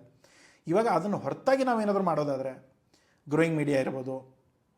ಗ್ರೋತ್ ಮೀಡಿಯಾಸ್ ಅಂದರೆ ನಾರ್ಮಲಿ ನೀವು ಹಾಕೋ ಪದಾರ್ಥದಿಂದ ಗಿಡಗಳ ಬೆಳವಣಿಗೆ ಹೆಚ್ಚಿಗೆ ಆಗುತ್ತೆ, ಈಲ್ಡ್ ಹೆಚ್ಚಿಗೆ ಆಗುತ್ತೆ, ರೈತರಿಗೆ ಹೆಲ್ಪ್ ಆಗುತ್ತೆ. ಆ ಥರ ಪ್ರಾಡಕ್ಟ್ಸ್ ಏನಿದೆ ಅದನ್ನು ನೀವು ನೋಡ್ಕೊಳ್ಳಿ. ಅದೇನಾದರೂ ಮಾಡೋಕ್ಕಾದರೆ ಅದನ್ನು ಮಾಡಿ. ರೆಡಿ ಟು ಯೂಸ್ ಇರೋ ಗ್ರೋತ್ ಪ್ರಾಡಕ್ಟ್ ಬರುತ್ತೆ, ಅದನ್ನು ಕೂಡ ನೋಡ್ಕೊಳ್ಳಿ. ಫರ್ಟಿಲೈಸರ್ಸು ಅದು ಇದೆಲ್ಲ ಮಿಕ್ಸ್ ಬರುತ್ತೆ. ಏನಿಲ್ಲ, ಡೈರೆಕ್ಟ್ ಹೂವಿನ ಗಿಡದಲ್ಲಿ ಹಾಕ್ಬೋದು, ಈ ತರಕಾರಿಗಳೆಲ್ಲ ಹಾಕ್ಬೋದು. ಅದನ್ನೆಲ್ಲ ಹಾಕ್ಕೊಂಡು ಆರಾಮಾಗಿ ಜನ ಮಾಡ್ತಾ ಇದ್ದಾರೆ. ನೀವು ಮಾಡೋಕ್ಕಾದ್ರೆ ಅದನ್ನು ಕೂಡ ಟ್ರೈ ಮಾಡಿ. ಬಯೋಪ್ಲಾಸ್ಟಿಕ್ಸ್ ಅಂತ ಹೇಳ್ತೇವೆ, ಬಾಟಲ್ಸ್ ಬರುತ್ತೆ ಈ ಆಗ್ರೋ ಪ್ರಾಡಕ್ಟ್ಗಳ ಮೇಲೆ, ಟೆಕ್ಸ್ಟೈಲ್ಸ್ ಬರುತ್ತೆ, ಸ್ಟ್ರಾಸ್ಗಳು ಬರುತ್ತೆ. ಅದನ್ನೆಲ್ಲ ನೋಡಿ, ಅದೆಲ್ಲ ಏನಾದರೂ ಮಾಡೋಕ್ಕಾದರೆ ಏನೋ ಒಂದು ಗ್ಲೂಯಿಂಗ್ ಬರುತ್ತೆ ಸ್ಟ್ರಾಸ್ಗಳಲ್ಲಿ, ಇನ್ನೊಂದು ಬರುತ್ತೆ ಪಂಚಿಂಗಲ್ಲಿ ಯಾವುದೇ ಥರದ ಕೆಮಿಕಲ್ ಯೂಸ್ ಆಗೋಲ್ಲ, ಬರೀ ಎಲೆಗಳನ್ನೇ ಜೋಡಿಸ್ಕೊಂಡ್ಬಿಟ್ಟು ಅವರು ಪೈಪ್ ಮಾಡಿರ್ತಾರೆ. ಆ ಥರದನ್ನು ಇವತ್ತಿನ ಟೈಮಲ್ಲಿ ತುಂಬ ಡಿಮಾಂಡಲ್ಲಿದೆ. ಆ ಥರ ಯಾರಾದರೂ ಇದ್ದರೆ ದಯಮಾಡಿ ಕಾಂಟ್ಯಾಕ್ಟ್ ಮಾಡಿ, ನಮ್ಮ ಹತ್ರ ಎನ್ಕ್ವೈರೀಸ್ಗಳು ಇದೆ. ಓಕೆ, ಮಲ್ಟಿ ಯೂಸು ಅಥವಾ multi products, multi value added products ಅದನ್ನೆಲ್ಲ ನೋಡ್ಕೊಳ್ಳಿ. ನಿಮ್ಮ ಕೆಪಾಸಿಟಿ ಇತ್ತು ಅಂದರೆ ವರ್ಜಿನ್ ಆಯಿಲ್ ಇರ್ಬೋದು, ಕೋಲ್ಡ್ ಪ್ರೆಸ್ ಆಯಿಲ್ ಇರ್ಬೋದು, ಇದನ್ನೆಲ್ಲ ಎಕ್ಸ್ಪೋರ್ಟ್ ಮಾಡ್ಬೋದು. ಒಳ್ಳೆ ಮಾರ್ಜಿನ್ಸ್ ಇದೆ. ಅದ್ರ ಬಗ್ಗೆ ನಾನು ಮುಂದೆ ಸಪ್ರೇಟ್ ವೀಡಿಯೋ ಮಾಡೋಕ್ಕೆ ಟ್ರೈ ಮಾಡ್ತಾನೆ. ಬಟ್ ಇವಾಗ ಸದ್ಯ ಎಲ್ಲ ಪ್ರಾಡಕ್ಟ್ಗಳನ್ನ ಸೇರಿಸ್ಬಿಟ್ಟು ಕೋಕೋನಟ್ ಇಂಡಸ್ಟ್ರಿ ಇದೆಲ್ಲ ಮಾಡ್ಬೋದು. ಎಲ್ಲವೂ ಬೆಳೀತಾ ಇದೆ, ಬೆಳೆಸ್ಕೊಳ್ಳಿ, ಕೆಲಸ ಮಾಡ್ಕೊಳ್ಳಿ. ಅದು ಎಸ್ಪೆಷಲಿ ಬೇರೆ ಪ್ರಾಡಕ್ಟ್ಗಳು, ಕೆಲವೊಂದು ಪ್ರಾಡಕ್ಟ್ಗಳು ಇಂಡಿಯಾದ ಕರ್ನಾಟಕದಲ್ಲಿ ಬೆಳೆಯಲ್ಲ. ಆದರೆ ಇದೆಲ್ಲ ಕರ್ನಾಟಕದಲ್ಲೇ ಸಿಗುವಂಥ ಪ್ರಾಡಕ್ಟ್ಸು ಆರಾಮಾಗಿ ಮಾಡ್ಕೊಂಡು ಹೋಗ್ಬೋದು. ಮನೆಯಿಂದಲೇ ಕೆಲಸ ಮಾಡಿದರೆ ಇದಕ್ಕಿಂತ ಒಳ್ಳೆ ಸುಖ ಏನು ಇಲ್ಲ. ಎಲ್ಲರೂ ಬಂದುಬಿಟ್ಟು ಬೆಂಗಳೂರಲ್ಲಿ ಸಾಯಬೇಕು. ಕೋಕೋನಟ್ ಫ್ಲಾರು, ಆಮೇಲೆ ಪ್ರೋಟೀನು, ಸೊ ಇದ್ರದ್ದು ಏನಿದೆ ಗ್ಲೂಟೆನ್ ಫ್ರೀ ಇರುತ್ತೆ, ಪ್ಲಾಂಟ್ ಬೇಸ್ಡ್ ಪ್ರಾಡಕ್ಟ್ಸ್ ಇರುತ್ತೆ, ಯಾವುದೇ ಥರ ಸಮಸ್ಯೆಗಳಿರಲ್ಲ. ಅದನ್ನು ನೋಡ್ಕೊಳ್ಳಿ. ಚಿಪ್ಸ್ಗಳಿರುತ್ತೆ, ಅದನ್ನು ನೋಡ್ಕೊಳ್ಳಿ. ಆಮೇಲೆ ಬಯೋಚಾರ್ ಏನಿದೆ ಅದನ್ನು ನೀವು ಸಾಯಿಲ್ಗಳಿಗೆ, ಬೇರೆ ಯಾವುದ್ಯಾವುದು ಹೆಲ್ಪ್ ಆಗುತ್ತೆ ಅದನ್ನೆಲ್ಲ ನೀವು R&D ಮಾಡಿಕೊಂಡು ಪ್ರೂಫ್ ತೊಗೊಂಡು ಬನ್ನಿ. ಸುಮ್ಮನೆ ಬಾಯಿ ಮಾತಲ್ಲಿ ಯಾವುದೋ ಬಾಬಾಗಳು ಹೇಳ್ತಾರಲ್ಲ, ಇದನ್ನು ತೊಗೊಂಡ್ರೆ ಇದು ಆಗಿಬಿಡುತ್ತೆ, ಕೂದಲು ಬಂದುಬಿಡುತ್ತೆ, ಅದು ಬರುತ್ತೆ, ಬೆನ್ನು ಹೊರಟೋಗುತ್ತೆ, ಏನು ನಂಬಕೋಬೇಡಿ, ಏನೂ ಆಗಲ್ಲ. ಸೊ ಆ ಥರ ಏನಾದರೂ ಸುಳ್ಳು ಕಥೆಗಳಿತ್ತು ಅಂದರೆ ಎಕ್ಸ್ಪೋರ್ಟ್ ಬಿಸ್ನೆಸ್ಸಲ್ಲಿ ಅದು ವರ್ಕೌಟ್ ಆಗಲ್ಲ. ಸೊ ತಲೆಯಲ್ಲಿ ಇಟ್ಕೊಳ್ಳಿ. ಸೊ ಒಂದು ಕ್ವಾಲಿಟಿ ಯಾವಾಗಲೂ ಕೂಡ ಫಸ್ಟ್ ಇರುತ್ತೆ. ಕ್ವಾಲಿಟಿ ವ್ಯತ್ಯಾಸ ಆಯಿತು, ನಿಮ್ಮ ಆರ್ಡರ್ ಹೋಯಿತು, ಬಾಯರ್ ಹೋದ, ದುಡ್ಡು ಬಂದಿರೋದು ಹೋಯಿತು, ಹೆಸರು ಕಳ್ಕೊಳ್ತೀರಾ, ಮುಂದೆ ಎಕ್ಸ್ಪೋರ್ಟ್ ಮಾಡೋಕ್ಕಾಗಲ್ಲ. ಸರ್ಟಿಫಿಕೇಷನು, ಯಾವ ಮಾರ್ಕೆಟಿಗೆ ಹೋಗ್ತಾ ಇದ್ದೀರಾ, ಯಾವ ಸರ್ಟಿಫಿಕೇಟ್ಗಳು ಬೇಕಾಗುತ್ತೆ ನೋಡ್ಕೊಳ್ಳಿ. ಎಲ್ಲೂ ಇಲ್ಲ ಅಂದರೆ ಅಟ್ಲೀಸ್ಟ್ ನಿಮ್ಮ ಹತ್ರ ಆಫೀಸ್ ಇಲ್ಲ, ಮನೆಯಲ್ಲಿಂದನೇ ನಾನು ಮಾಡ್ತಾ ಇದ್ದೇನೆ, ತೊಂದರೆ ಇಲ್ಲ, ದಯಮಾಡಿ ವೆಬ್ಸೈಟ್ಗಳನ್ನ ಮಾಡ್ಕೊಳ್ಳಿ, ಲಿಂಕ್ಡ್ಇನ್ ಮಾಡ್ಕೊಳ್ಳಿ, ನಿಮ್ಮ ವೆಬ್ಸೈಟ್ಗಳು ಪ್ರಾಪರಾಗಿ ನಿಮ್ಮ ಅಪ್ಡೇಟ್ ಮಾಡ್ಕೊಳ್ಳಿ. ಮಾರ್ಕೆಟ್ ಡೈವರ್ಸಿಫಿಕೇಷನ್, ಒಂದೇ ಮಾರ್ಕೆಟಲ್ಲಿ ಕೂತ್ಕೊಳ್ಳೋಕೆ ಹೋಗ್ಬಿಡಿ. ನಾಳೆ ಟ್ರಂಪ್ನಂತವ್ರು ಯಾರೋ ತಲೆ ಕೆಟ್ಟವ್ರು ಒಂದು ಕಡೆ ಬಂದರು ಅಂದರೆ ನಿಮ್ಮ ಮುಗಿದ ಕತೆ. ಅದಕ್ಕೆ ಸ್ಟಾರ್ಟಿಂಗಲ್ಲಿ ಒಂದು ಮಾರ್ಕೆಟು ಒಂದು ಪ್ರಾಡಕ್ಟ್ ತೊಗೊಂಡು ಹೋಗಿ ಬೆಳೆದಾದ ಮೇಲೆ ಇನ್ನೊಂದು ಮಾರ್ಕೆಟು ನೋಡೋಕ್ಕೆ ಸ್ಟಾರ್ಟ್ ಮಾಡಿ. ಇಲ್ಲ ಅಂದರೆ ಆ ಮಾರ್ಕೆಟ್ ಹೋಯಿತು ಅಂದರೆ ನೀವು ಅದ್ರ ಜೊತೆಗೆ ಹೋಗ್ತೀರಾ. Valued pipeline, so tyre 1, tyre 2, tyre 3 margin ಹೇಗೆ ಇನ್ಕ್ರೀಸ್ ಮಾಡ್ಕೋಬೋದು, ಇರೋ ಪ್ರಾಡಕ್ಟಲ್ಲಿ ಏನು ಇಂಪ್ರೂವೈಸ್ ಮಾಡ್ಬೋದು ಅದನ್ನು ನೋಡ್ಕೊಂಡು ನೀವು ಮಾಡ್ಕೊಳ್ಳಿ. ಸಸ್ಟೈನಬಿಲಿಟಿ ಡಾಕ್ಯುಮೆಂಟೇಷನ್ಸ್ ಪ್ರಾಪರಾಗಿ ಏನು ಪ್ರಾಡಕ್ಟ್ಸ್ ಇದೆ, ಅದರಿಂದ ಏನು ಯೂಸ್ ಆಗುತ್ತೆ ಅದನ್ನು ನೋಡ್ಕೊಳ್ಳಿ. ಫೈನಾನ್ಷಿಯಲ್ ರಿಸ್ಕಲ್ಲಿ ಸಿಕ್ಕಾಕೊಳ್ಳೋಕೆ ಹೋಗ್ಬಿಡಿ. ಕ್ರೆಡಿಟ್ಗೂ ಇವತ್ತು ನೋಡಿ, ಬಿಸ್ನೆಸ್ ಮಾಡಬೇಕಂದಾಗ ಒಂದು ವೇಳೆ ನಾನು ಇವತ್ತು ಕ್ರೆಡಿಟ್ ಕೊಟ್ಟರೆ ನನಗೆ ಆರ್ಡರ್ ಬರಲ್ಲ, ಅಥವಾ ಕ್ರೆಡಿಟ್ ಕೊಟ್ಟ ಮೇಲೆ ಅವನು ಆರ್ಡರ್ ಬಂತು, ಆರ್ಡರ್ ಬಂದಮೇಲೆ ಪೇಮೆಂಟ್ ಬರಲಿಲ್ಲ ಅಂದರೆ ನೀವು ಈ ಬಿಸ್ನೆಸ್ಸಲ್ಲೇ ಇರಲ್ಲ. ಯಾಕಂದ್ರೆ ಮುಗಿದೋಗುತ್ತೆ ಅಲ್ಲಿ ಕತೆ ನಿಮ್ಮದು. ಲಕ್ಷಗಟ್ಟಲೆ ಲಾಸ್ನ ಎತ್ಕೊಂಡು ನೀವೇನು ಮಾಡೋಕ್ಕಾಗಲ್ಲ. ಅದಕ್ಕೆ ನೀವು ಮಾರ್ಕೆಟಲ್ಲಿ ಇದ್ದರೆ ನಾಳೆ ಇನ್ನೊಂದು ಆರ್ಡರ್ ಬರುತ್ತೆ, ನೀವು ಬದುಕಿದ್ದೀರಾ ಅಂದರೆ ನಾಳೆ ಇನ್ನೊಂದು ಬರುತ್ತೆ. ನೀವೇ ಹೋದ್ರಿ ಅಂದರೆ ಇನ್ನೇನು ಬರೋಕ್ಕೆ ಸಾಧ್ಯ ಇಲ್ಲ, ಮುಗಿತಲ್ಲಿ ಕತೆ. ಸೊ ದಯಮಾಡಿ ಆರ್ಡರ್ಗಳಿಗೆ ಇಲ್ಲ ಅನ್ನೋದು ಕೂಡ ಕಲ್ತ್ಕೊಳ್ಳಿ. ಯಾರೋ ಬಂದುಬಿಟ್ಟು ಏನೋ ಹೇಳ್ತಾರೆ, ಅವ್ರನ್ನ ನಂಬ್ಕೊಂಡು ನೀವೇನೋ ಮಾಡೋಕ್ಕೆ ಹೋಗ್ತೀರಾ, ದುಡ್ಡು ಕಳ್ಕೊಳ್ತೀರಾ, ಸಮಸ್ಯೆ ಮಾಡ್ಕೋಬೇಕು ಹೋಗ್ಬೇಡಿ. ಹುಷಾರಾಗಿ ನೋಡ್ಕೊಂಡು ಮಾಡಿ, ಆದರೆ ತಿಳ್ಕೊಂಡು ಮಾಡಿ. ಇಲ್ಲ ಅಂದರೆ ಯಾರ್ದಾದ್ರು ಹೆಲ್ಪ್ ತೊಗೊಂಡು ಮಾಡಿ. ಇಲ್ಲ ಅಂದರೆ ಸುಮ್ಮನೆ ಏನು ಮಾಡದೆ ಕೂತ್ಕೊಂಡ್ರು ಕೂಡ ನಿಮ್ಗೆ ಲಾಸ್ ಆಗುತ್ತೆ. ಓಕೆ, ಯಾರಿಗೋ ಫ್ರೀಯಾಗಿ ದುಡ್ಡು ಕೊಟ್ಬಿಟ್ಟು ಅಲ್ಲಿ ಇಲ್ಲ ಮಾರ್ಕೆಟಿಂಗ್ ನಾನು ಎಕ್ಸ್ಪೋರ್ಟ್ ಮಾಡಿದ್ದೆ, ಕಳೆದೋಯ್ತು ದುಡ್ಡು. ನೀವು ಬುದ್ಧಿವಂತರಿರ್ಬೇಕಷ್ಟೇ. ಓಕೆ, ಟ್ರೇಡ್ ಶೋಸು ಯಾವ್ದು ಅವಶ್ಯಕತೆ ಇದೆ, ಎಲ್ಲಿ ಹೋಗ್ಬೋದು, ಎಲ್ಲಿಗೆ ಹೋದರೆ ನನ್ನ ಬಿಸ್ನೆಸ್ ಬರುತ್ತೆ, ಯಾರು ಆರ್ಗನೈಸ್ ಮಾಡ್ತಾ ಇದ್ದಾರೆ ಅದ್ರ ಮೇಲೆ ಡಿಪೆಂಡ್ ಆಗುತ್ತೆ. ಅದನ್ನು ನೋಡ್ಕೊಂಡು ಪ್ಲ್ಯಾನ್ ಮಾಡ್ಕೊಳ್ಳಿ. ಟೆಕ್ನಾಲಜಿ ಅಡಾಪ್ಷನ್ ಇವತ್ತಿನ ಟೈಮಲ್ಲಿ ಪ್ರಾಪರಾಗಿ CRM ಇಟ್ಕೊಂಡು ಯಾರ ಜೊತೆ ಮಾತಾಡ್ತಿದ್ದೀರಾ, ಏನು ಇಮೇಲ್ಸ್ ಹೋಗ್ತಾ ಇದೆ ಅದನ್ನೆಲ್ಲ ಟ್ರ್ಯಾಕ್ ಮಾಡ್ಕೊಳ್ಳಿ, ಅದನ್ನೆಲ್ಲ ಲೆಕ್ಕ ಇಟ್ಕೊಳ್ಳಿ. ಆಮೇಲೆ ಏನಿದೆ ಗೌರ್ಮೆಂಟ್ ಸಪೋರ್ಟ್ ಏನಾದರೂ ಇದ್ದರೆ, ಗೌರ್ಮೆಂಟ್ ಸಪೋರ್ಟ್ ಅಂದರೆ ಸ್ಟೇಟ್ ಗೌರ್ಮೆಂಟ್ ಅಲ್ಲ, ಸೆಂಟ್ರಲ್ ಗೌರ್ಮೆಂಟಿಂದ ರೋಡ್ ಟ್ಯಾಪ್ ಇರ್ಬೋದು, ಕಾಯಿರ್ ಬೋರ್ಡ್ ಇರ್ಬೋದು, ನೀವೇನಾದರೂ ಟ್ರಾವೆಲ್ ಮಾಡಿ ಬಂದರೆ ಅಲ್ಲಿ ಇನ್ಸೆಂಟಿವ್ಸ್ ಇರ್ಬೋದು, ಡೇಟಾಸ್ ಇರ್ಬೋದು, ಇದೆಲ್ಲ ಸಪೋರ್ಟ್ ಸಿಗುತ್ತೆ. ಅದನ್ನೆಲ್ಲ ತೊಗೊಂಡು ನೀವು ಮಾಡ್ಕೊಂಡು ಹೋಗ್ಬೋದು. ಸೊ ಅದು ಬಿಟ್ಟು ಸರ್ ಗೌರ್ಮೆಂಟ್ ಸಪೋರ್ಟ್ ಆಯಿತು, ನಿಮ್ಮ ಕಡೆಯಿಂದ ಏನಾದರೂ ಸಪೋರ್ಟ್ ಇದೆಯಾ? ನಮ್ಮ ಕಡೆಯಿಂದ ಸಪೋರ್ಟ್ ಇದೆ. ಕನ್ಸಲ್ಟೇಷನ್ ಬೇಕಂದರೆ ಸರ್ ಈ ಬಿಸ್ನೆಸ್ನ ಮಾಡ್ಬೇಕು ಅಂದ್ಕೊಂಡಿದ್ದಾನೆ, ಮಾಡಲೇಬೇಡವೋ, ಏನು ರಿಸ್ಕ್ ಇದೆ, ದುಡ್ಡು ಕಳ್ಕೊಳ್ಳೋ ಚಾನ್ಸಸ್ ಏನಿದೆ, ಗ್ರೋತ್ ಏನಿದೆ, ಬರೀ ವ್ಯಾಲಿಡೇಟ್ ಮಾಡೋದಾದರೆ ಈ ಪ್ಲ್ಯಾನ್ ತೊಗೊಳ್ಳಿ. 1 ಗಂಟೆ ಟೈಮಲ್ಲಿ ಕೂತ್ಕೊಂಡು ಮಾತಾಡೋಣ. ಪರ್ಸ್ನಲ್ ಆದರೂ ಆಯಿತು, ಆನ್ಲೈನ್ ಆದರೂ ಆಯಿತು, ನಿಮ್ಗೆ ಯಾವ್ದು ಸೂಟ್ ಆಗುತ್ತೆ ಅದನ್ನು ತೊಗೊಳ್ಳಿ, ಮಾತಾಡೋಣ. ನಿಮ್ಮ ಪ್ರಾಡಕ್ಟ್ ಏನಿದೆ, ನಿಮ್ಮ ಪ್ಲ್ಯಾನ್ ಏನಿದೆ, ಸರಿ ಆಗುತ್ತೋ ಇಲ್ವೋ, ಎಲ್ಲೆಲ್ಲಿ ಸಮಸ್ಯೆಗಳು ಬರ್ಬೋದು, ಅದೇನಿದೆ ನಾನೆಲ್ಲ ಹೇಳ್ತೇನೆ. ಅದನ್ನು ನೋಡಿಕೊಂಡು ಮುಂದೆ ಡಿಸೈಡ್ ಮಾಡಿಕೊಂಡು ನೀವು ಬಿಸ್ನೆಸ್ಸಿಗೆ ಇಳಿಬೋದು. ಇಲ್ಲ ಸರ್ ನನಗೆ ಒಂದು ಸ್ವಲ್ಪ ಈ ಪ್ರಾಡಕ್ಟ್ ಎಲ್ಲ ಚೆನ್ನಾಗಿದೆ, ನನಗೆ ಕೆಲಸ ಮಾಡೋದಿದೆ, ನಿಮ್ಮ ಕಂಪ್ಲೀಟ್ ಹ್ಯಾಂಡ್ ಹೋಲ್ಡಿಂಗ್ ಬೇಕು, ನನಗೆ ಕಲಿಸ್ಕೊಡಿ, ನನಗೆ ಹೇಳಿ ನಾನು ಎಲ್ಲಿ ತಪ್ಪು ಮಾಡ್ಬೋದು ಅಂತ ಹೇಳಿ, ಅಥವಾ ನಾನು ಎಲ್ಲಿ ತಪ್ಪು ಮಾಡ್ತೇನೆ ಅಲ್ಲಿ ನಾನು ಕರೆಕ್ಟ್ ಮಾಡಿ, ಅಥವಾ ಎಲ್ಲ ಸಮಸ್ಯೆಯಲ್ಲಿ ಸಿಕ್ಕಾಕೊಂಡ್ರೆ ನನಗೆ ಹೆಲ್ಪ್ ಮಾಡಿ. ಪ್ರತಿಯೊಂದು ಏನು ಬೇಕೋ ಅದು ಕೂಡ ಆಪ್ಷನ್ಸ್ ಇದೆ. ಡೇಟಾ ಕೊಡ್ತೇನೆ, ಹೇಗೆ ಕಾಲ್ ಮಾಡಬೇಕು ಹೇಳ್ಕೊಡ್ತೇನೆ, ಸಪ್ಲೈಯರ್ ಜೊತೆ ಏನು ಮಾತಾಡಬೇಕು ಹೇಳ್ಕೊಡ್ತೇನೆ, ಎಲ್ಲದನ್ನು ಹೇಳ್ಕೊಟ್ಟು ನಿಮ್ಮ ಕಂಪ್ಲೀಟ್ 1 ವರ್ಷದವರೆಗೂ ಜೊತೆಗಿರ್ತಾನೆ. ಏನೇ ಸಮಸ್ಯೆ ಇದ್ದರೂ ಕೂಡ ಸಾಲ್ವ್ ಮಾಡ್ತಾ, ಎಲ್ಲ ಕರೆಕ್ಟ್ ಜನ ಜೊತೆ ನಿಮ್ಮನ್ನು ಕನೆಕ್ಟ್ ಮಾಡ್ತಾ, ನಿಮ್ಮ ಬಿಸ್ನೆಸ್ಗಳನ್ನ ಎಷ್ಟು ಬೇಕಾದಷ್ಟು ಶಿಪ್ಮೆಂಟ್ಗಳನ್ನ ಕಳಿಸ್ಕೊಡೋಣ, ದುಡ್ಡು ಕರೆಕ್ಟಾಗಿ ತರೋಣ, ಬಿಸ್ನೆಸ್ ಬೆಳೆಸೋಣ. ಆ ಥರ ಇತ್ತು ಅಂದರೆ ಈ ಪ್ಲ್ಯಾನಿಗೆ ಬನ್ನಿ. ಇಲ್ಲ ಸರ್ ಇದು ನೀವು ನನಗೆ ಕಲಿಸ್ಕೊಡೋದು, ನಾನು ಮಾಡೋದು, ನನ್ನ ಮೊದಲೇ ಭಾಷೆ ಬರೋಲ್ಲ, ನನ್ನ ಸಮಸ್ಯೆ ನನಗಿದೆ, ನನಗೆ ಕಾಯಿಗಳೇ ಆರ್ಗನೈಸ್ ಮಾಡಿಸಲೇ ನಾನು ಬ್ಯುಸಿ ಆಗಿಬಿಡ್ತಾನೆ, ಆ ಥರ ಇತ್ತು ಅಂದರೆ ಕಂಪ್ಲೀಟ್ ಎಕ್ಸ್ಪೋರ್ಟ್ ಮ್ಯಾನೇಜ್ಮೆಂಟು ನಮ್ಮ ಟೀಮ್ಗೆ ಕೊಡಿ. ನಮ್ಮ ಟೀಮವರು 19 ಭಾಷೆಯಲ್ಲೂ ಮಾತಾಡ್ತಾರೆ, ಬಾಯರ್ನ ತೊಗೊಂಡು ಬರ್ತಾರೆ, ಡೀಲ್ಗಳು ತೊಗೊಂಡ್ಬರ್ತಾರೆ, ಪೇಮೆಂಟ್ಗಳು ನಿಮ್ಮ ಅಕೌಂಟಿಗೆ ತೊಗೊಂಡು ಬರ್ತಾರೆ, ಎಲ್ಲ ನಿಮ್ಮ ಹೆಸರಲ್ಲೇ ಆಗುತ್ತೆ, ಎಲ್ಲ ಆಪ್ರೇಷನ್ಗಳು ನಾವೇ ನೋಡ್ಕೊಳ್ತೇವೆ. ಕಂಪ್ಲೀಟ್ ಎಕ್ಸ್ಪೋರ್ಟ್ ಇಂಪೋರ್ಟ್ ಬಿಸ್ನೆಸ್ 2 ವರ್ಷದವರೆಗೂ ನಮ್ಮದೇ ಜವಾಬ್ದಾರಿ ಇರುತ್ತೆ. ನೀವು ಕ್ವಾಲಿಟಿ, ಕ್ವಾಂಟಿಟಿ, ಪ್ಯಾಕೇಜಿಂಗು ವರ್ಗೂ ನೋಡ್ಕೊಳ್ಳಿ. ಅಲ್ಲಿಂದ ಮೆಟೀರಿಯಲ್ನ ತೊಗೊಂಡೋಗೋದು, ಬಾಯರ್ನ ಕರ್ಕೊಂಡು ಬರೋದು, ಬಾಯರ್ ಕಡೆಯಿಂದ ಪೇಮೆಂಟ್ ತರಿಸ್ಕೊಳ್ಳೋದು, ಫಾಲೋಅಪ್ ಮಾಡೋದು, ಅಕೌಂಟ್ಸು, ಡಾಕ್ಯುಮೆಂಟೇಷನ್ಸ್ ಏನೇ ಇದ್ರೂ ಕೂಡ ಎಲ್ಲ ನಮ್ಮ ಜವಾಬ್ದಾರಿ ಇರುತ್ತೆ. ನೀವು ಯಾವುದೇ ಥರದ ತಲೆ ಕೆಡಿಸ್ಕೊಳ್ಳೋ ಅವಶ್ಯಕತೆಗಳಿಲ್ಲ. ಸೊ ಈ ಕಂಪ್ಲೀಟ್ ಪ್ಲ್ಯಾನ್ಗಳಿದೆ, ಅರ್ಥ ಮಾಡ್ಕೊಳ್ಳಿ. ಏನಾದರೂ ಡೌಟ್ ಇತ್ತು, ಆಫೀಸ್ ನಂಬರ್ ಇಲ್ಲಿ ಕೆಳಗಡೆ ಇದೆ, ಕಾಲ್ ಮಾಡಿ ಕೇಳ್ಕೊಳ್ಳಿ, ಬಂದು ಕೆಲಸ ಮಾಡಿ. ಇಲ್ಲ ನನಗೇನಾದರೂ ಇನ್ನೂ ಸ್ವಲ್ಪ ಹೆಲ್ಪ್ ಬೇಕು, ಇನ್ನೂ ಡೌಟ್ಸ್ ಇದೆ, ಕ್ಲಿಯರ್ ಆಗಿಲ್ಲ, ಕನ್ಸಲ್ಟೇಷನ್ ತೊಗೊಳ್ಳಿ, ಬನ್ನಿ, ಅರ್ಥ ಮಾಡ್ಕೊಳ್ಳಿ. ಮುಂದೆ ಏನಾದರೂ ಯಾವುದೇ ಪ್ಲ್ಯಾನ್ಗಳು ಅಪ್ಗ್ರೇಡ್ ಆದರೆ ಈ ಡಿಸ್ಕೌಂಟ್ ನಿಮ್ಗೆ ಆಟೋಮೆಟಿಕ್ಲಿ ಸಿಕ್ಬಿಡುತ್ತೆ. ಓಕೆ, ಸಿಗೋಣ ಮುಂದಿನ ವೀಡಿಯೋದಲ್ಲಿ. ಅರ್ಥ ಆಗಿದೆ ಅಂದ್ಕೊಳ್ತೇನೆ. ಯಾವುದೇ ಸಮಸ್ಯೆಗಳಿದ್ದರೆ ಶುರು ಮಾಡೋಕ್ಕೆ ಕನ್ಸಲ್ಟೇಷನ್ ತೊಗೊಂಡು ಶುರು ಮಾಡ್ಬೋದು, ಕೆಲಸ ಮಾಡೋಕ್ಕೆ ಶುರು ಮಾಡ್ಬೋದು. ಏನು ಮಾಡೋದಿಲ್ಲ ಅಂದರೆ ಏನು ಮಾಡೋಕ್ಕೆ ಹೋಗ್ಬೇಡಿ, ತಲೆ ಕೆಡ್ಸ್ಕೊಳಕ್ಕೆ ಹೋಗ್ಬೇಡಿ. ಓಕೆ, ಸಿಗೋಣ ಮುಂದಿನ ವೀಡಿಯೋದಲ್ಲಿ. ಟಿಲ್ ದೆನ್ ಟೇಕ್ ಕೇರ್, ಬಾಯ್. ಈ ವಿಡಿಯೋ ಇಷ್ಟ ಆಗಿದ್ದರೆ ಲೈಕ್ ಮಾಡಿ, ಸಬ್ಸ್ಕ್ರೈಬ್ ಮಾಡಿ, ಅಥವಾ ಬೇರೆ ಯಾರಿಗಾದರೂ ಹೆಲ್ಪ್ ಆಗುತ್ತೆ ಅಂದರೆ ಟಿಪ್ಟೂರ್ದವರು, ತುಮಕೂರ್ದವರು, ಚನ್ನರಾಯಪಟ್ಟಣದವರು, ಹಾಸನದವರು ಯಾರಿಗಾದರೂ ಹೆಲ್ಪ್ ಆಗುತ್ತೆ ಅಂದರೆ ದಯಮಾಡಿ ಶೇರ್ ಮಾಡಿ. ಸಿಗೋಣ ಮುಂದಿನ ವಿಡಿಯೋದಲ್ಲಿ. ಟಿಲ್ ದೆನ್ ಟೇಕ್ ಕೇರ್, ಬಾಯ್.